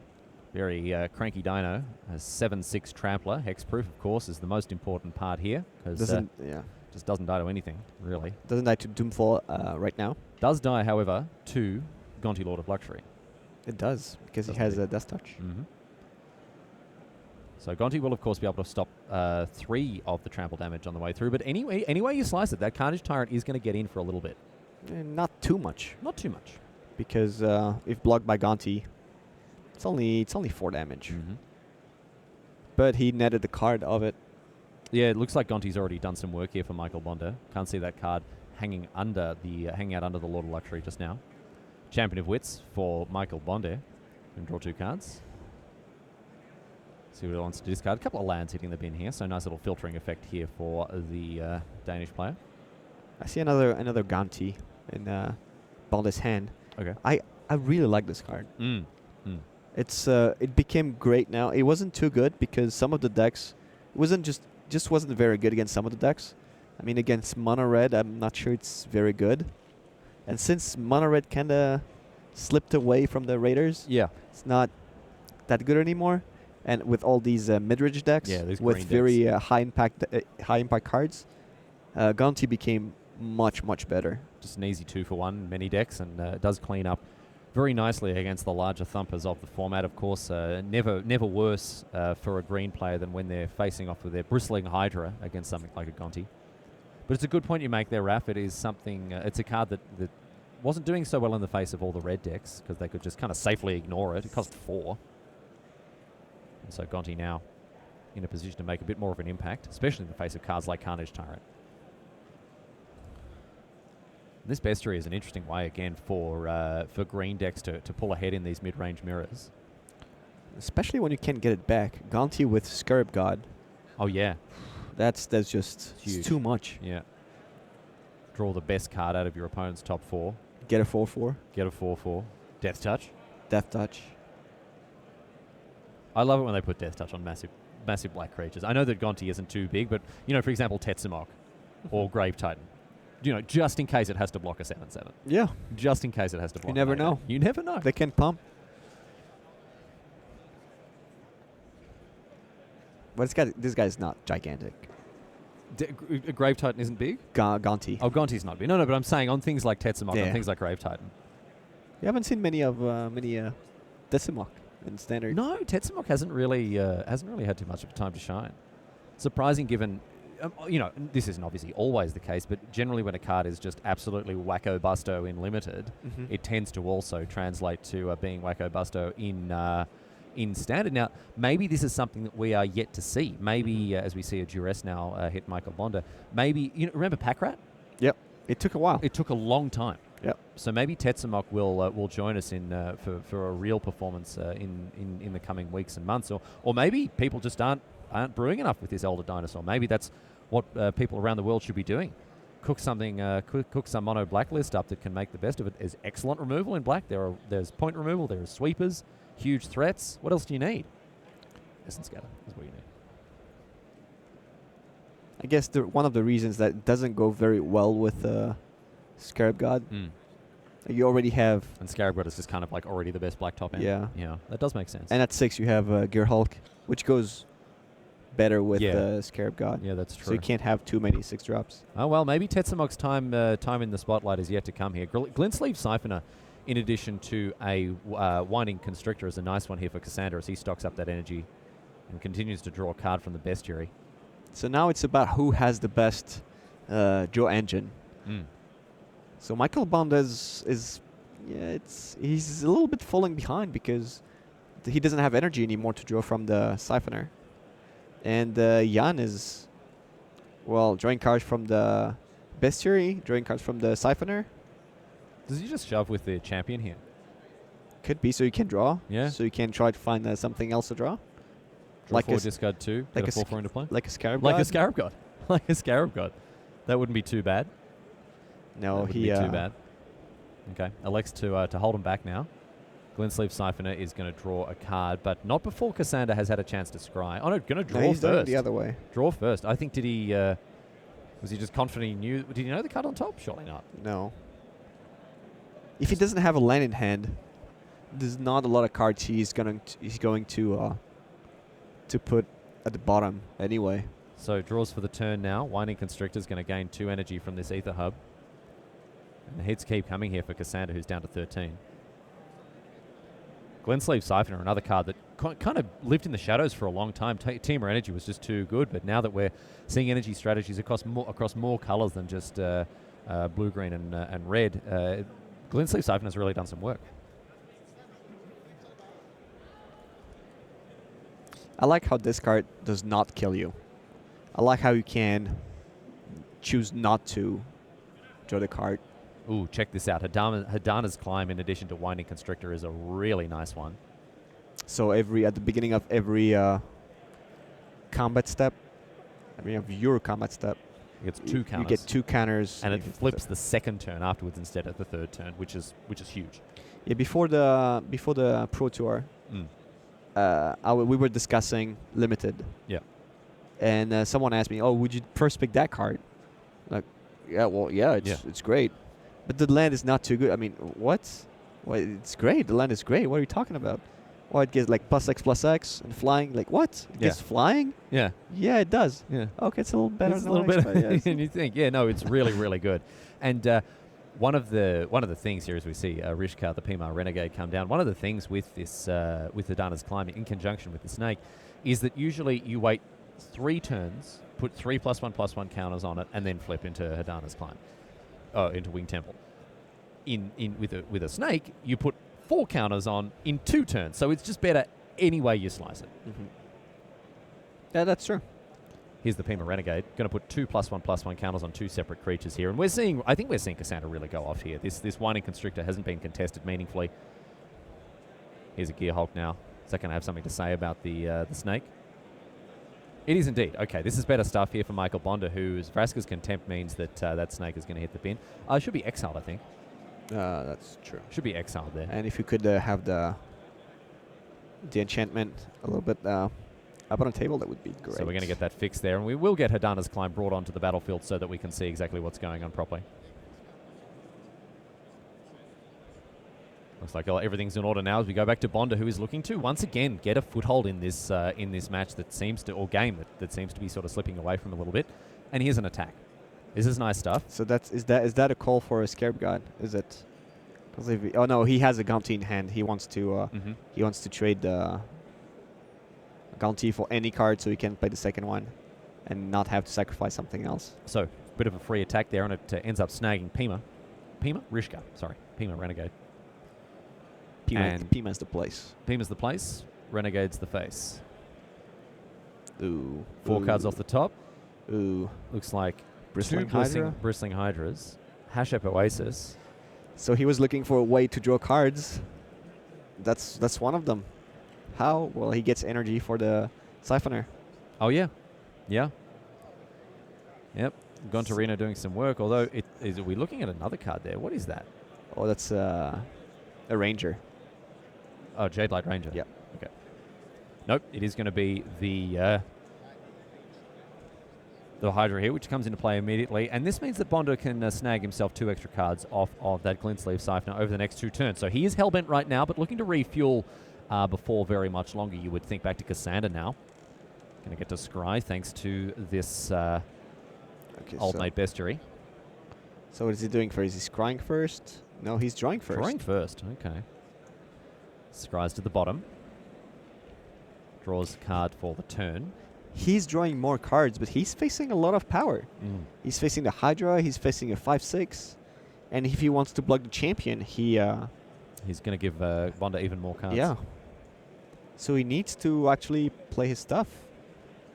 He has an Ifnir Deadland, so he can kill the Siphoner.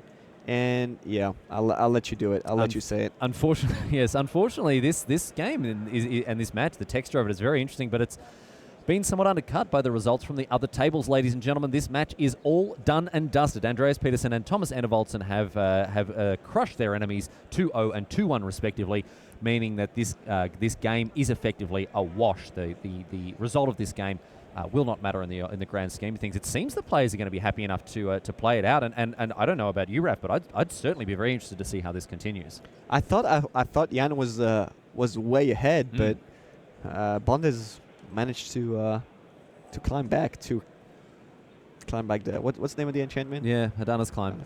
Yeah. No, it was good. It was really good. Maybe need a little bit more time in the oven, but I think the thrust of it was pretty good. I kind of blew it at the end. Look, you know what? I'll get you. Yeah, I'll do better. No, I feel like you did really well. Oh, thank you. That's all right. You're wonderful. You're great. It's Ralph Levy, ladies and gentlemen, the French Hall of Famer. And of course, it's me, Riley Knight. We're in the booth together, and it's great to have your company alongside us as we explore all 3 constructed formats here at this Team Trios event in Madrid, in Spain. Jan Casander and Michael Bonda playing out a game that ultimately doesn't mean anything for the result of the match, but it's all the same fantastic to see them getting it done here in any case. Lifecrafter's Bestiary offering Cassandra the chance to draw another card. Doesn't look like he wants to, Raf. He may have another play to make. I think he has a Ballista. Yeah, that's what I saw. To kill the Siphoner.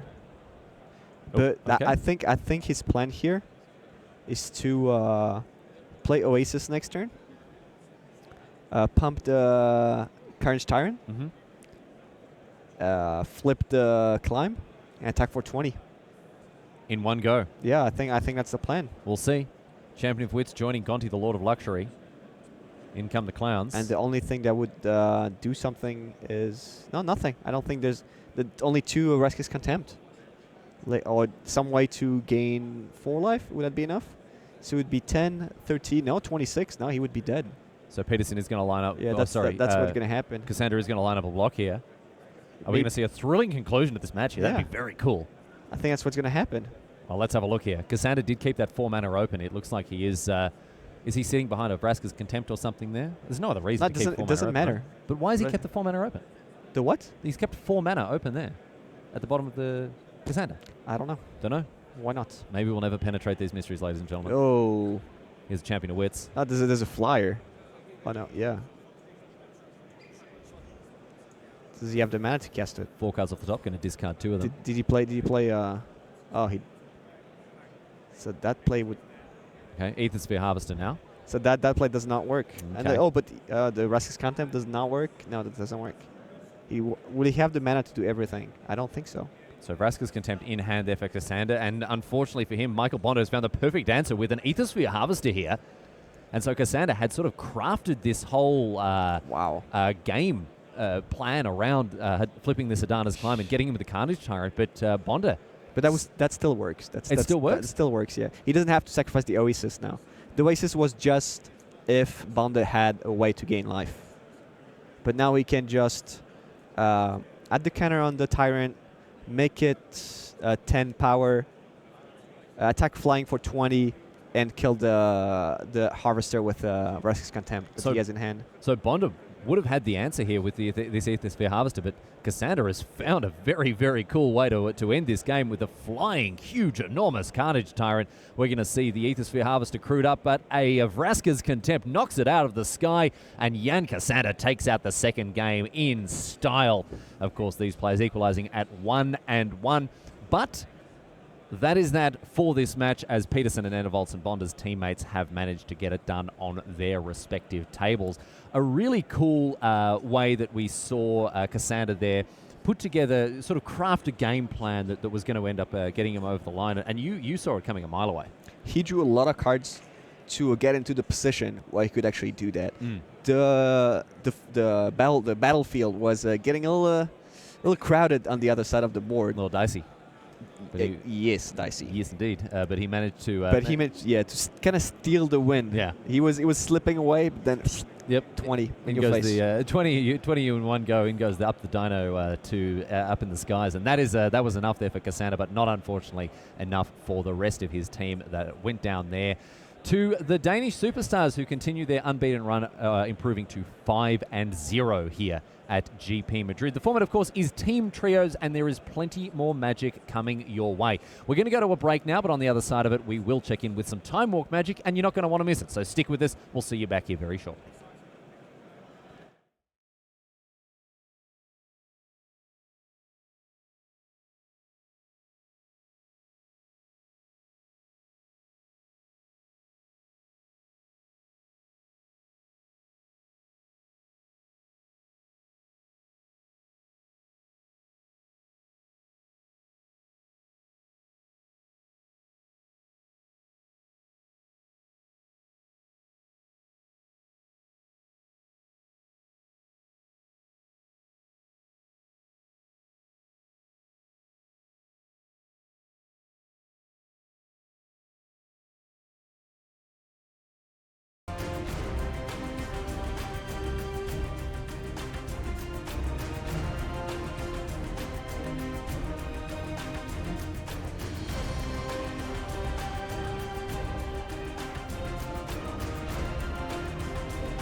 And welcome back here to the tournament floor at GP Madrid, my friends. It's great to have you along for our Time Walk Magic here in the booth with me, Riley Knight, and him, Raphael Levy, the French Hall of Famer.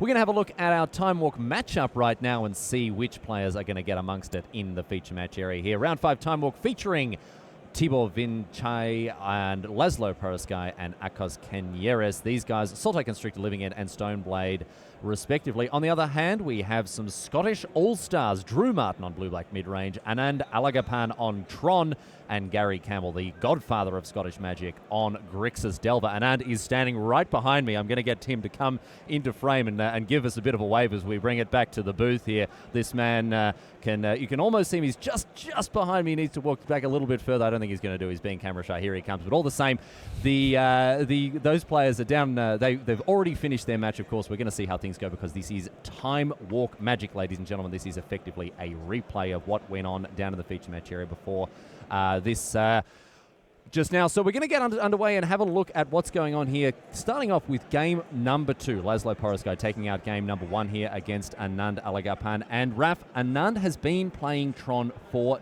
donkey's years. This guy has been on this deck for a very, very long time. He knows it in and out. And he chose to come this week with black-green. All right, black-green, and he's playing against, is that Living End? It is indeed Living End, yes. Yes. So he aligned Tron on turn 4, cast Karn, cast like an Ugin as well. And he, well, they're still playing. Yeah. Unfortunately here for Alagapan, all of his threats have been answered here as he swings in with the Beast token, going to crack that Expedition map and find what he needs in his library here. But Paraskai seems to have come up trumps with the answers so far for Alagapan. So from what I understand, Relic of Progenitus has been cracked.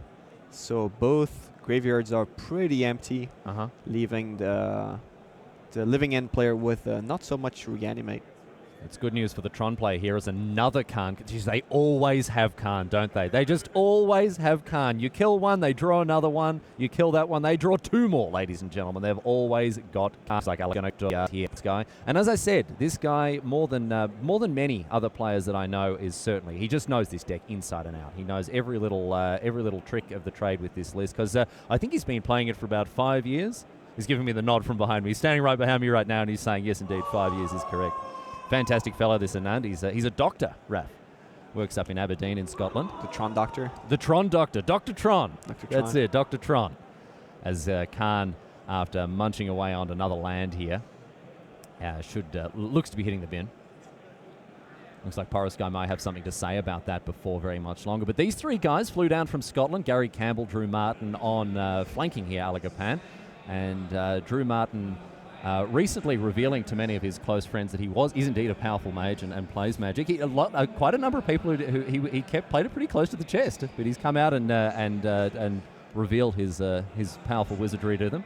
And Gary Campbell, again, as I mentioned, the godfather of Scottish Magic, a collection that goes all the way back to the very early days of the game. And look at this, Alagapan turning the knife on Paraskai in for 3. Are we going to have a flawless victory? No permanence on the battlefield, and Alagapan teaches his opponent a very stern lesson indeed, ladies and gentlemen, as we move now to Table 8. Tibor Vinchai versus Drew Martin. Martin took out game number 1 with Blue-Black Mid-Range. Raf, a deck that you are a huge fan of. I like it. It has the best card in Standard. We mentioned it. It's not Essence Scatter. It's not Restless Content. The Scarab God. It's the Scarab God. And Martin will be hoping to get it done here with the Scarab God, if indeed he can. But a Glintsleeve Siphoner stands in his way on turn number 2. That's a nice one here for Vinchai. So I would say the Siphoner is one of the very best cards in this format because it's in both Blue-Black Mid-Range and Sultai Energy. So a card that's probably in the top 5 of the Standard today. Yeah, it's doing a lot of work, as we said, after having come out of the shadows of Teamer Energy. Glintsleeve Siphoner really has really shown how powerful she can be. Dusk Legion Zealot, an interesting inclusion here for Drew Martin, but of course so good when brought back with the Scarab God.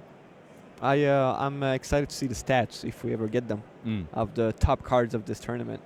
In Standard, I'm pretty sure the Siphoner is up there. It'd be right up there. Yeah. Oh, yeah. Yep, drawing an extra card, more or less every turn in these devoted energy decks here, with a Winding Constrictor, a nice one here for Vinicai.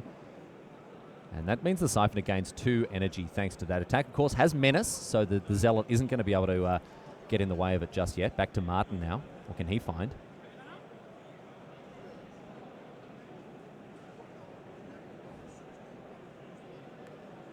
And it's going to be a Siphoner of his own as well, so dueling Siphoners here. Not as good as Tibor's. Not as good as Vinicai's for sure. And a Fetid pulls to round out Martin's turn now, so he's doing reasonably well in keeping himself in it. Oh, no, he is not. Oh, dear. I'm not a big fan of that play. You don't like it? I don't like that play, no. Okay. Because he could have used the 2 energy to draw and then play the Fatal Push on his turn. Fatal Push on his turn. So Vinicai, unless he has something like really good to play now. Unless he has like an actual 4-drop that he needs to cast right here and right now. So 2 more energy thanks to the Glensleeve Siphoner being pumped up by that Snake. And Martin down to 13. He's under the gun here. 4 mana. And looks like Vinicai does have something he really did want to deploy. And it is going to be, okay, a Bristling Hydra. Okay. Well, that might have been the... So up to 7 energy by the look of things, should be. 7. Yep. Gain 4 from that, I guess Hydra trigger. That makes sense. Just he sacrificed 1 card for the chance to play the Hydra on that turn. Big tempo swing there, but he did have Hadana's Climb in hand, so... Yeah, there was some other options. Yeah, all right. Well, an Aethersphere Harvester for Drew Martin to try to stem the bleeding a little bit because, again, the Scott here is certainly being pushed towards the ropes from after a very strong start from Vinicai. He's going to draw an extra card now. Down to 5 energy. I think he was trying to play around your favorite card.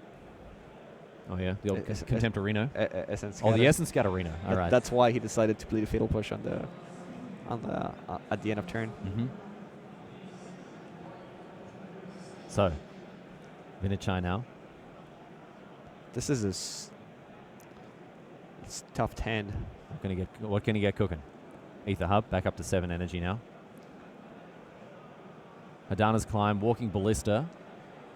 What looks like a Jade Light Ranger. Oh no, it's a Thrashing Brontodon. Yeah. As well as that Fatal Push there. Fatal Push, a card that we see played all the way through to Legacy. This card, I think, will be one of the most commonly played cards in the entire tournament. Yeah, probably. In which deck other than Blue, Black, and Sultai can we find it? In Standard? Yeah. Perhaps not so many. All right. But the fact that it is being played... in Modern? It's in play and Legacy. Modern And in Legacy. Yeah. Yep. Right. Yep. In terms of cards registered, I would say second to Mountain. Do you think there are more mountains than Fatal Pushes? Push? I would say there are more mountains registered in this than Fatal Pushes. That would be interesting to see. That would be very interesting to see, but I think there would be more mountains registered in this tournament than Fatal Pushes. Probably there would be more swamps or more islands. You think so? I think that's closer. I think that's way closer. All right. Only we need to see. Because there are basic mountains being registered in multiples in every format as well. In Mono That's Red, true. in Burn, and in Legacy That's Burn. true.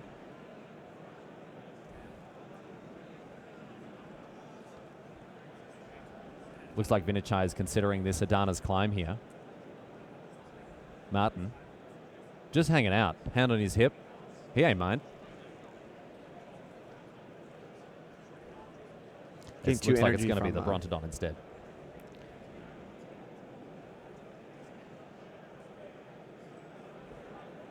Dusk Legion Zealot powers up the Harvester, but the Brontodon's going to just crunch and munch it straight out of the sky. And so this big attack from Vinicai looks to get through uncontested.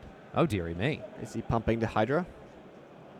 For 3 energy, +2/+2. Still has energy to back it up. Could be an option. It's not going to be a bad rate here. And yeah, Vinicai is going to do exactly that here. So 6, 8, 10 damage. Bring Drew down to 2. Down to 3 here. Or 3, yeah. Back to Martin now. What can he find? Even something like the Scarab God probably isn't going to save him in this spot. And Rusk's Contempt is not helping here. No, it's not enough either. What can Martin do? He does have a Vraska's Contempt on the Glensleeve Siphoner. Gain 2. But He can fatal push. He Vinicius can is fatal the- push his own guy to. to prevent him gaining the yeah. life. But it's just it's probably better to just kill the Kill the the blocker. Yep. Yeah. No, okay, he's going to go for the spicy play. There we go. And it's going to be enough here for Martin to pack up his cards. Vinicius equalising at 1-1. So 2 of these tables now. So they've split the difference. 1-1 between Porosky and Alagapan, as well as 1-1 between Vinicius and Martin. We're going to head over now to our final table. Akos Kenyeris and Gary Campbell, the godfather of Scottish Magic here, who looks to be on, as ever, a blue-based mid-range deck here in Legacy. True name Playing a Nemesis. True Name Nemesis, choosing to name his opponent. Very wise indeed. Oh, you have to target. If you have a Leyline of Sanctity, I don't think True Name Nemesis does anything. Or does it? Well, you can always choose yourself, but I'm not sure about the Leyline of Sanctity. I don't know if it targets or not. No, you don't have to target them. No, from the chosen player. Choose a player. Choose a player. Oh, yeah, that's Choose right. a player. So if you have Leyline of Sanctity, you can still be chosen. Yeah. Yep. True Name Nemesis. Because afterwards, the True Name Nemesis. Yeah. The real one. Yeah.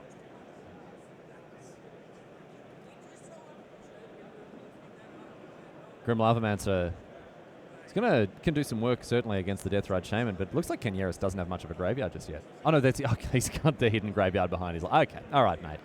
All right, Kenyeris, we see what you're up to there, buddy. Hiding his graveyard in his exile zone. Here's a Jitte. But Campbell certainly got the clock, and he's also got game number 1 as well. And he has the Nemesis to just block and nullify the GT. If Kenyeris equips the Lavamancer and attacks, Campbell can just block and preventing the damage. So Well, GT this is will all block. academic anyway, as a Force of Will takes care of the GT, exiling a Delver of Secrets for Campbell. In comes TNN.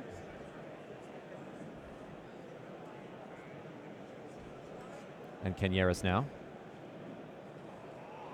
He's going to get to take his turn. Can see a Flusterstorm in hand. Council's Judgment is a very nice answer there to the True Name Nemesis. He can't cast it just yet unless he has another land, but he's got a True Name Nemesis of his own. Just a race. Now they can't block each other. So this is just ships passing in the night here. It's fair and interactive Magic. The good old Black Knight, White Knight interaction. And now, Campbell, 2 cards remaining, ships the turn. Kenyeris, you would say, in a good position with that Council's Judgment just as soon as he can cast it. A Ponder is going to help him do that.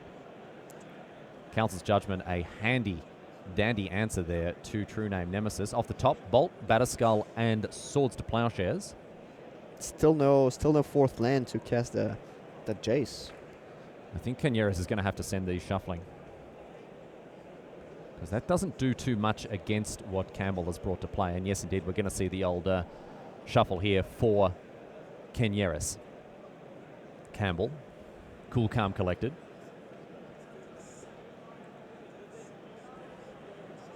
Again, one of the pillars of the Scottish community. Often comes to local legacy events with about 15 decks in tow and just distributes them as necessary amongst the players who are looking to get involved. Brainstorm off the top for Kenyeris, a very nice one, 3 cards. Snapcaster. Here's the lands. Scalding, an Arid Mace is going to be huge. So now we're going to see the power of Brainstorm plus Fetch. This is a key interaction, a staple of the Legacy format, and it means that Kenyeris is going to really refresh that hand, Raph, and get rid of some of the cards he doesn't need anymore. He actually likes most of these cards. It's like Blood Moon is certainly going to go away. Well, I like Blood Moon in that situation. All right. He has double island to play his stuff. Okay. Well, it's not the line he's going to take here. I actually liked it. Well, he might still draw it. I mean, having it in the hand right now doesn't do anything. Yeah. But he put the island back on top. I guess having the island as well would have made it a lot more worth it. Back to Campbell now. He's ahead on life. Not sure that he's ahead on cards, however, and that could be critical, especially considering that Kenyeris has. Oh yeah, and just to play the Judgment, I guess. Is that his plan? He wants to play the Judgment. That's why he Yeah, that's why the Mesa. What's the is casting cost of the Council's Judgment? one white white. 1 white. Yep. So that's why. Gurmag Angler now as we speed up the recording to get to the end of this this match here before our next round. So a big bad beater here for Campbell. And we're going to see 2 damage to the dome here. A very aggressive use of that Grim Lavamancer. He had no other target. Could target himself. Yeah, well, Could have targeted his true name nemesis. Target the Gurmag Angler. sure. Targets all over the place, mate. He's got more targets than a strip mall. Here we go. So no, he decides to go to forget about the Blood Moon. I like the Blood Moon in the long game. Well, instead, he's going for the basic planes, which is going to help to remove... Because he would have locked the game here. Yeah, I mean, Campbell does have the Scalding Tarn to go and get a basic island. Does he have a basic island? One would think so. But basic island does not cast True Name Nemesis. it doesn't cast Jace. It doesn't cast Jace. It doesn't cast Gurmag Angler. So I Council's Judgment. I really like the Blood Moon here. But all right, well, let's see what happens. But I liked it. Council's Judgment is going to be the play here for Kenyeris, and effectively it means Kenyeris gets to point at a permanent he doesn't control, or a non-land permanent at least, and say that goes away. And even though a creature with protection, with hexproof, with indestructible flying, lifelink, haste, double strike, banding, flanking, Is that a bolt in his horsemanship, hand? get rid of it. It's gone. I think it's a bolt in his hand. In the hand of Campbell. Campbell's hand, yeah. So instead of Campbell's Cream of Mushroom, it's Campbell's Cream of Lightning Bolt here. Is that going to be enough to push things through? Ponder. 3 cards. Does Campbell like the look of any of them here?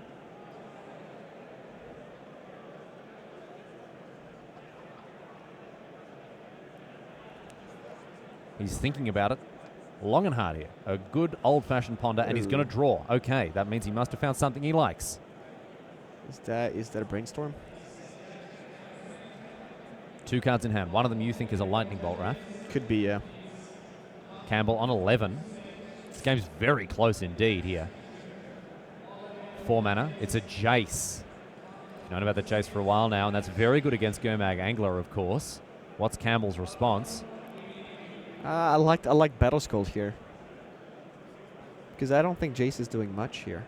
Like the one thing you want now is to gain life. Oh yeah. You want to you don't want to be at bolt range. At 6 you're at like double bolt range. But Jace doesn't help there. You can maybe get a Force of Will if you brainstorm. So brainstorm for Campbell now. 3 but cards. then you can't Fate Seal because he has 2 because Gary has 2 fetch lands. So I like tapping out for Batterskull and just hope to survive next turn. Because playing Jace now is not helping at all. No, I mean that True Name Nemesis can attack in the face of the Gurmag Angler in any case. I mean the Jace can bounce the Gurmag Angler. Is that not something worth considering? Well, it's not winning the game. So Force of Will on the Jace. That was a Force of Will, so exiling Stifle here. So Campbell is hellbent. Life total at 10, and a Flusterstorm to target that Force of Will. Well, that works out perfectly for Kenyeris. Yep, and now Campbell is able to, or has to pick up that Angler, as Kenyeris is able to bounce it with the Jace. And Campbell now himself down to 6. He's not going to have too much to do. I think he knows the top card of his library is a Lightning Bolt. And Kenyeris with Snapcaster Mage and, of course, a Batterskull in hand here could be poised to take things out.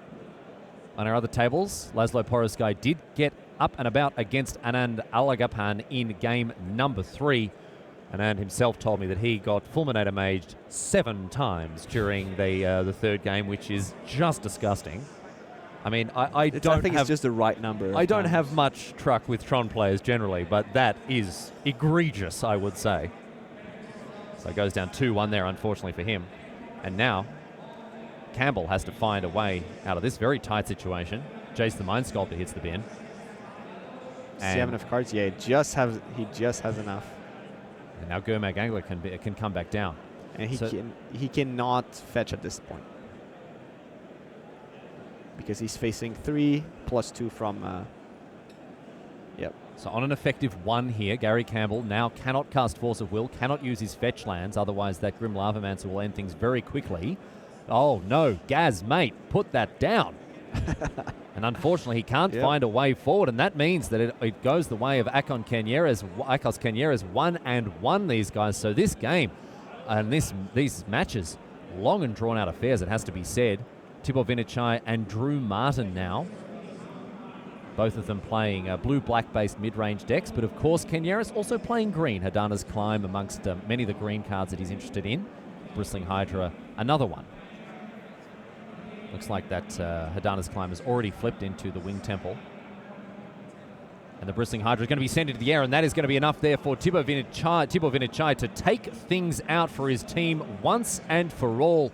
So the Scots going down fighting, which is, of course, the national pastime of Scotland, losing battles while making them, of course, very interesting and entertaining. But that is that for our fifth round here at GP Madrid. A well-earned victory from the team to the left of the screen there after we saw some pretty deft manoeuvring in that Legacy match, Raf, although some of the lines that he took, you weren't the hugest fan of. This is hard to see even for us.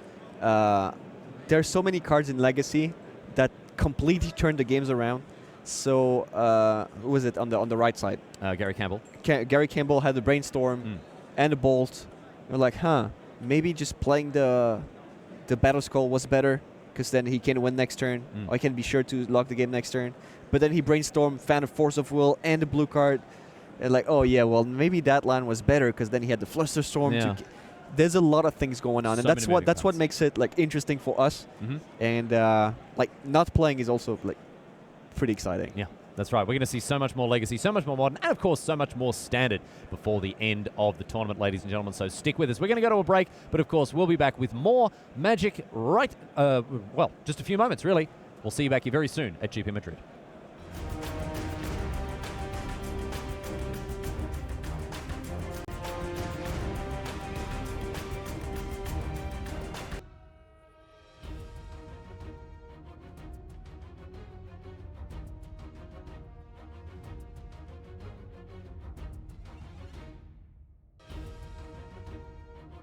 Check out Rivals of Ixalan Booster Draft Leagues on Magic Online.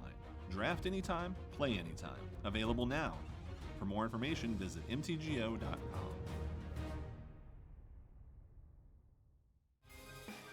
Always know the right play to make? Show off your skills at a local preliminary Pro Tour qualifier. With over 2,000 game stores worldwide running PPTQs, find an event near you at magic.wizards.com/PPTQ.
Hello and welcome back to Grand Prix Madrid. I'm Tim Willoughby, this is Moraine Laver, and we are still in the Pro Show as we rocket our way through day one of this two-day event here at Grand Prix Madrid. The format, well, it's team constructed. We've got modern, we've got legacy, we've got standard, we've got it all. Everything. Well, everything but limited, vintage, commander. But you know what? That's all right because we've got plenty of magic regardless. We're going to get a chance to head down to the feature match area for a little bit more magic here at Grand Prix Madrid.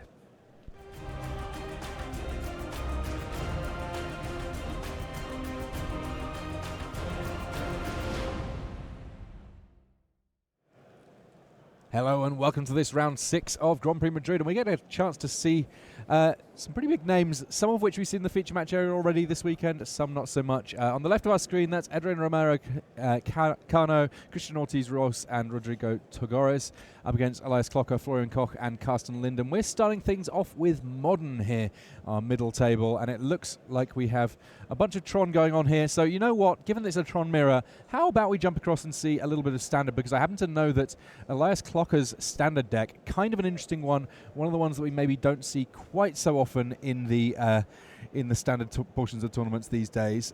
Take us through what's going on here, Moraine. Well, his deck list, it starts with 4 start, finish. Is that? I see what you did there. We've got a hidden stockpile already in play, though, for Elias Klocker, and that begins to give you a sense of what he's working toward here.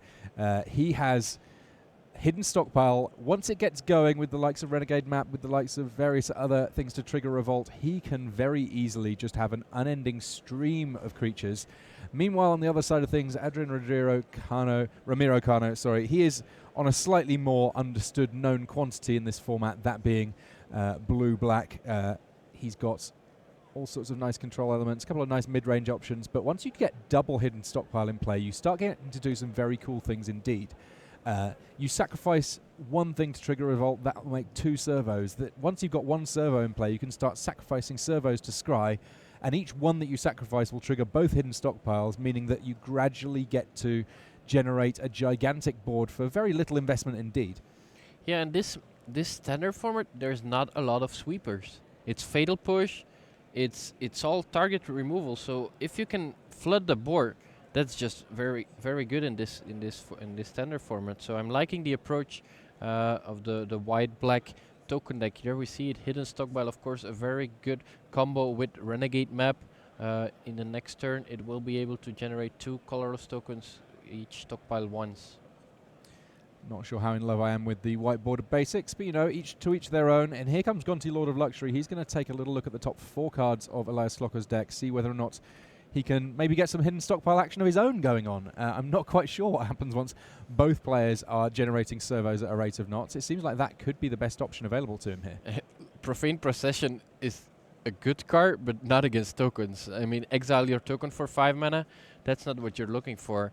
Also, where's the white mana to activate it? So Gonti, Lord of Luxury, having to make do with what he can find on the top of Elias Klocker's deck here. Well, Ether Hub, he does have 4 Ether Hubs, so I guess so. Good to find some white mana. But he's going for the 1 mana enchantment in the form of Legion's Landing. Of course, that one can flip, and that would also be a white source if it flips. Yeah, this is all true. You're speaking many true facts today, Moraine Leber. In the meantime, though, Elias Klocker, the engine is there. I'd hesitate to say that it's running just yet, but it's at least parked in the driveway, and sooner or later we're going to see some cool things coming from Elias Klocker as he fetches up a forest here. Full 3 colors to work with in his list. What is that green mana going to be for? I see only Vraska Relic Seeker, so that's quite a great deal. Also, Vraska, there's 4 Anointed Processions, so I think if you destroy a creature, you get 2 treasures. Sweet. I like it.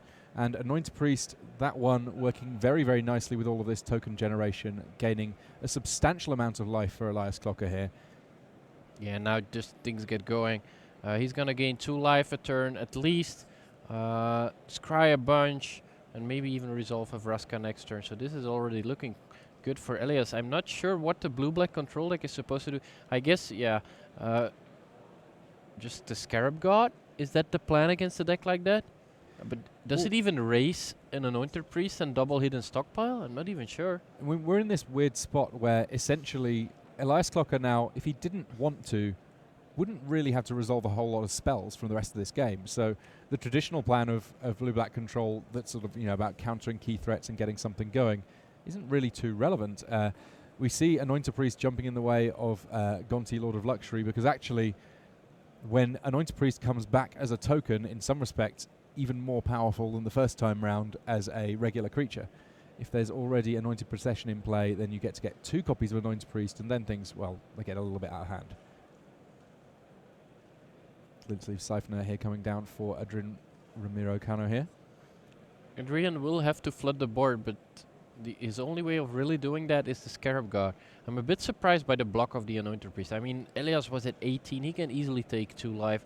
Is it that big of an advantage to get that Anointed Priest in the graveyard? He can get it into the graveyard if he really wants to by sacrificing, but I think I would have preferred to have it in play for this turn. I mean, now he's not going to embalm it. It's going to cost him at least 2 life, which he would have lost from the attack. But the Anointed Priest is gone, so I'm not sure if I agree with that block. So Renegade map here, and again triggering Revolt, again allowing Elias Clocker to find the lands that he needs.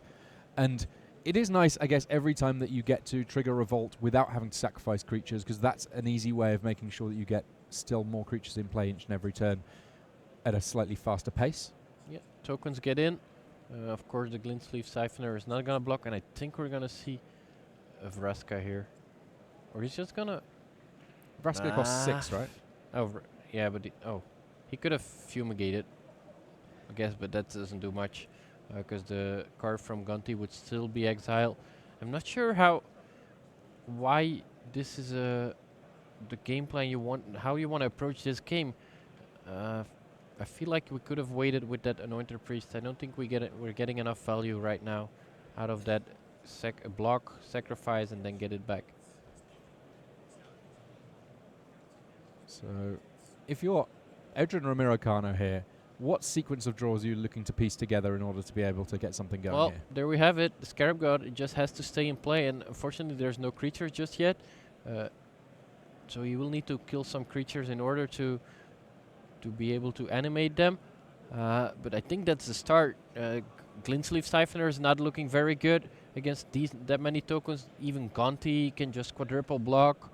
So the Scarab God, yeah. I mean, needs to find some zombies to go with it.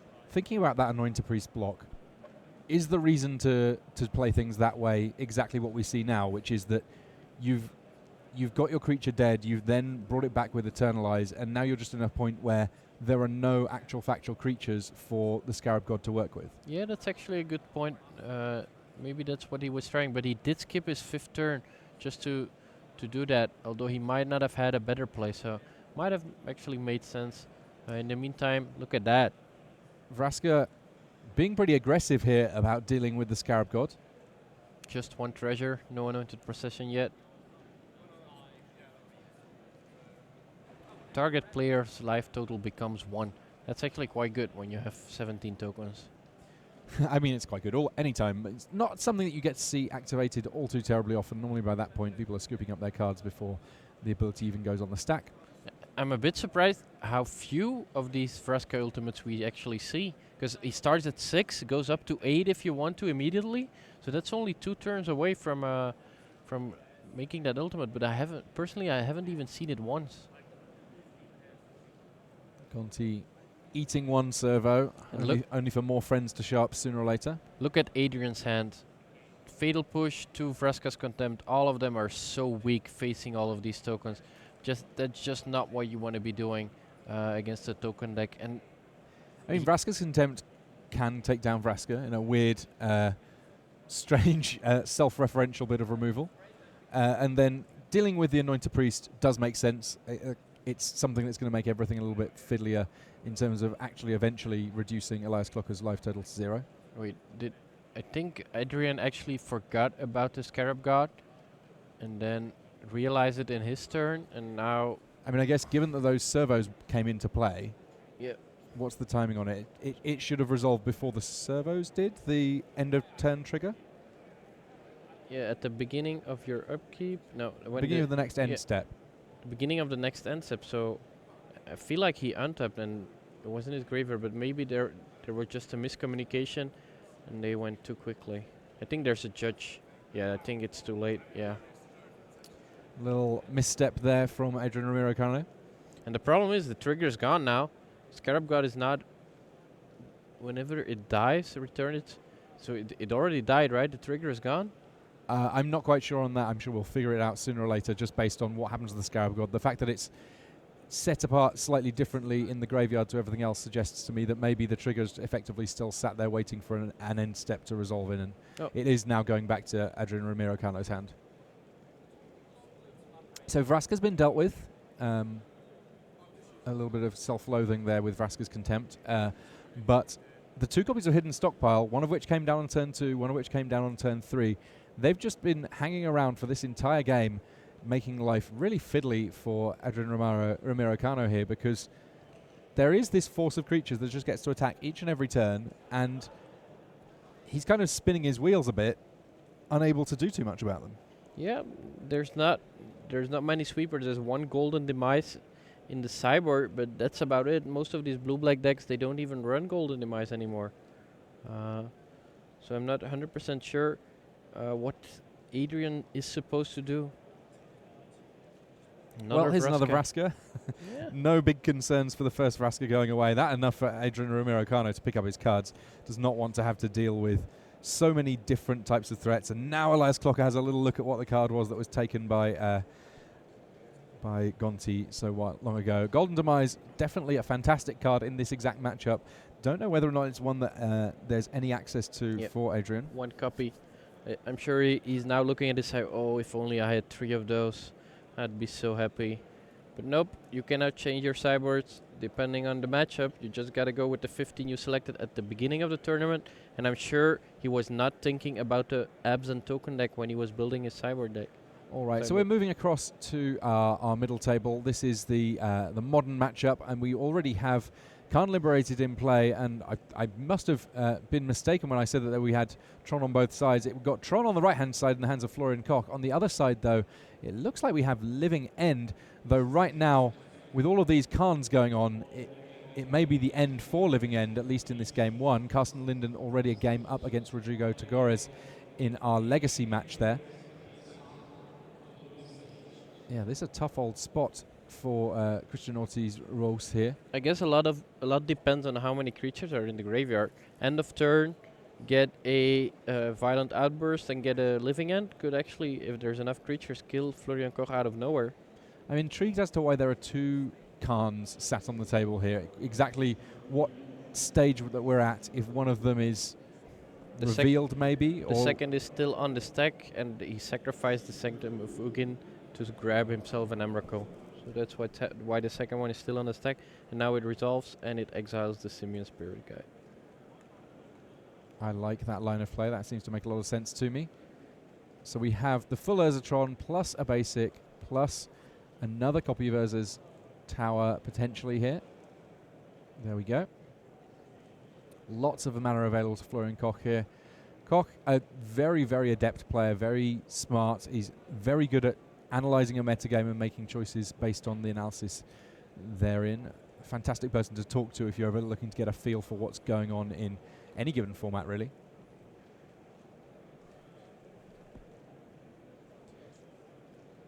And Christian Ortiz-Rose here just spinning his wheels, trying to find something that he can get going as Khan Liberated starts eating cards in his hand. Potentially any Cascade spell into Living End could be enough to do it here, but Florian Koch is going to be looking for a way of shortening that clock just to try and make sure that the timing is not going to work out in Christian's favour here. Horizon Canopy in Florian Koch's graveyard, a newer addition to the Mono Green Tron. I don't think they had that a couple of months ago, but it seems like I've seen multiple green Trons now running at least 1 canopy. Of course, good in the late game when you draw cards like Expedition Map and Sylvan's Crying. Sometimes they'll become useless, and then it's good to have a land that actually draws you a card.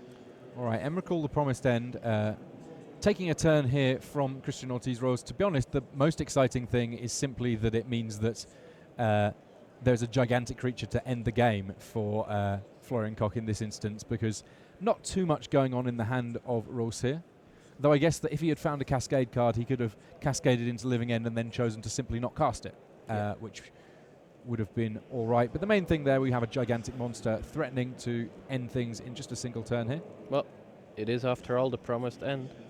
And this activation of a fetch land here means that Florian Koch gets to look through and figure out the exact details of what Christian's working with, at least in his main deck. A game action that you're not allowed to do for your opponent during an Emrakul turn is to take a look at your sideboard. I'm not sure why Christian is not just conceding, because he's dead to an attack, right? Well, he's going to get one turn. Oh yeah, he's getting another turn. So yeah. So he needs to draw a Cascader now. Needs to draw a Cascader off the top. Fortunately. Looks like it has not happened. Scoops up his cards. And we are going to be going on to a game 2. So Florian Koch, Elias Clocker, and Carsten Linden, the perfect 1-2-3, able to take all of their game 1s. Yeah. And we're going to get a chance to potentially see some game 2s here and see whether or not they can make 3-0 into 6-0. I don't think they're out of it yet though, because Christian Ortiz Ros does have 4 Fulminator Mage, which is one of the better cards to have against the Tron, especially if you can bring it back with Living End. Christian here. Ingot Chewer actually also quite nice as a way to deal with Expedition Map and Oblivion Stone. Also comes back with Living End, so a great added value to that card. So these guys sideboarding. If there are other games going on at the same time, we might see if we can jump across to them just while they do so. One of the joys, of course, of having team play is we get to see all sorts of different formats all in a single round. Yeah, and Carsten Linden actually on a sweet one as well. So maybe we get to see that one either today or maybe tomorrow in our first couple of rounds. That would be sweet. Yeah, I was talking to our text lead, Tobias Henke, about if he'd seen any cool decks that he thought might be good candidates to get played in the first round tomorrow. The first round of Sunday is the day where we try and find some of the sweetest decks that have made it into day 2 and make sure that they get featured. And Carsten Linden's deck was one that got a little bit of a name check from Toby within his relatively big list of cool decks. And we're going to get a chance to see it going now. This is Carsten Linden. He is on a variation of Death Shadow against Rodrigo Togares' Storm deck. And his Death Shadow list is running berserk. Yeah, this is actually the second time we see it in the feature match area. The first time was Tobias. Mark Tobias, yeah. Tobias. Apparently Mark was working with Carsten. Carsten is very focused on Legacy. That's kind of his principal format. And yeah, this is all Carsten Linden, or largely Carsten Linden, and it seems like a very, very cool list to be working with that he's doing great with thus far. These guys, both these teams at 5-0 at the present. Yeah, of course, Rodrigo Togares, not a slouch either. He's got multiple GP top 8s and also very famous for piloting Storm just perfectly. This is his deck. He's been playing it forever. He knows all the ins and outs. We've seen him beat triple Force of Will earlier this tournament. Yeah, the Storm deck very much a puzzle, and Rodrigo Togares has plenty of practice in solving said puzzle. Working with a full grip, he's got a couple of Lion's Eye Diamond in play. That one of the perks specifically in Legacy of Storm, you get to run more copies of Lion's Eye Diamond. With even in Vintage, you're only allowed one. Admittedly, in Vintage, you have the likes of Yawgmoth's Will and so on. But yes, he's got some very potent cards to work with in this Legacy format. Stubborn Denial from Carsten Linden. The first little bit of disruption just to make life a little bit trickier for Rodrigo in going off. Didn't want to see a Cabal Therapy resolve. Looks like there's another Stubborn Denial and a Force of Will at very least in hand for Carsten Linden here. So he's got a good opportunity to make life really fiddly for the combo deck.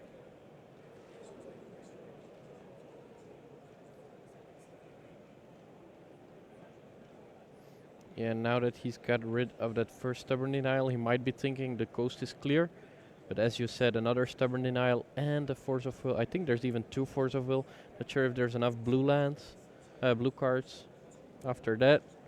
But I think this is going to be a rough game for Rodrigo to Togores end with that also a match, because he's down a game I mean, facing the zombie fish. I guess that the interesting thing really is going to be, has he got a way of naturally ending up with a storm spell that does not require him to search for it? If he goes for an Infernal Tutor or similar, things will end very, very poorly. However, if it works out that he just is able to, say, brainstorm into a Tendrils of Agony, the storm count's already quite high, in part because of the counter magic of Carsten Linden here. Yep. Storm count now at 6. But it seems like he's got Infernal Tutor and Past in Flame, so I don't think he's got enough. And Past in Flame's working very nicely with those Lion's Eye Diamonds. Actually, does he have enough? Because he can still generate 9, 10 mana. He might. Oh, we think he's got enough to cast and flash back Yeah. and do Infernal Tutor, just the earth and everything on it here.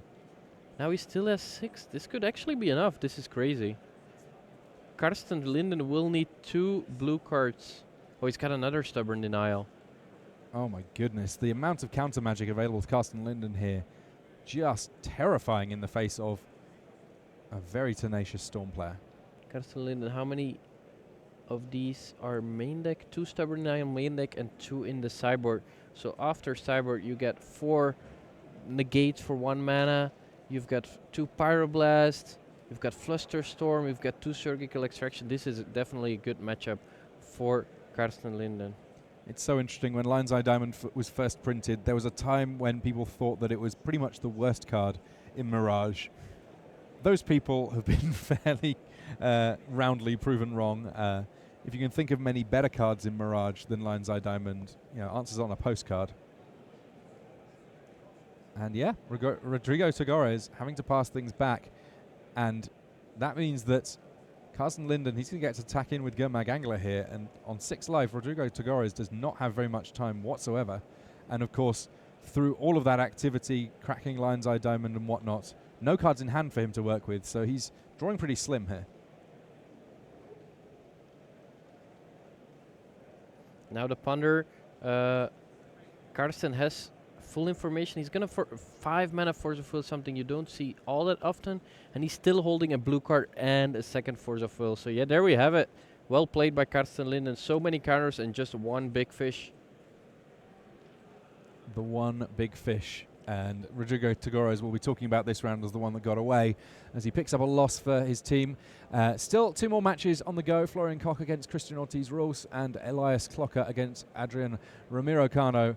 If either one of Elias or Florian can win just one more game, then their team will advance to 6-0 here in round 6 of Grand Prix Madrid. Yeah, not looking very good here for Rodrigo, Christian, Adrian. 4 games down. They still haven't won a single one. They will need to win 4 games in a row if they want to win this round. This is a tough task. You see the players just carefully de-sideboarding before they pack everything away and start helping their teammates out potentially, or at least watching their teammates play some matches. One of the fun bits, of course, of any team competition.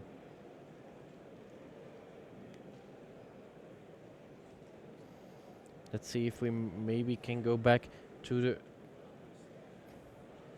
So just to give you an idea of what the matches are in our feature match area, obviously we've just seen the completion of the Legacy match of Carsten Linden's Death Shadow against Legacy Storm from Rodrigo Togores. Storm, obviously a deck that exists in lots of formats and is a little bit different in each of them that it exists, even when it comes to win conditions. Then in Modern we've got Florian Koch. He's on Mono Green Tron, one of the most popular decks in the format. Meanwhile, Christian Ortiz-Ruls on Living End.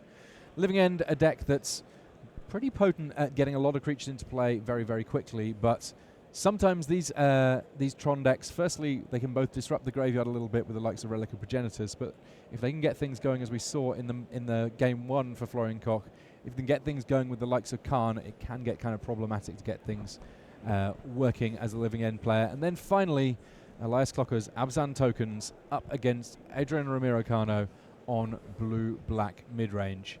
We're going to get a chance to see a little bit more of that match now, and we can already see that there are plenty of tokens in play for Elias Clocker, though in this instance it's not down to hidden stockpile. Instead, it's that we have Legion's Landing already transformed and generating vampire tokens for Clocker, who is able to get stuck in as it's 4 vampires versus 3 Glint-Sleeve Siphoners in a relatively homogeneous battle on each side. Glint-Sleeve Siphoner is not the best blocker against 1/1s. There we see it. You don't want to throw your 2-drops under the vampire bus. That's not what you want to be doing with these Glint-Sleeve Siphoners. Yeah, of course, Adanto the First Fort generating white vampire tokens with lifelink. Well, every turn if you want to, and by the looks of it, thus far, Elias Clocker has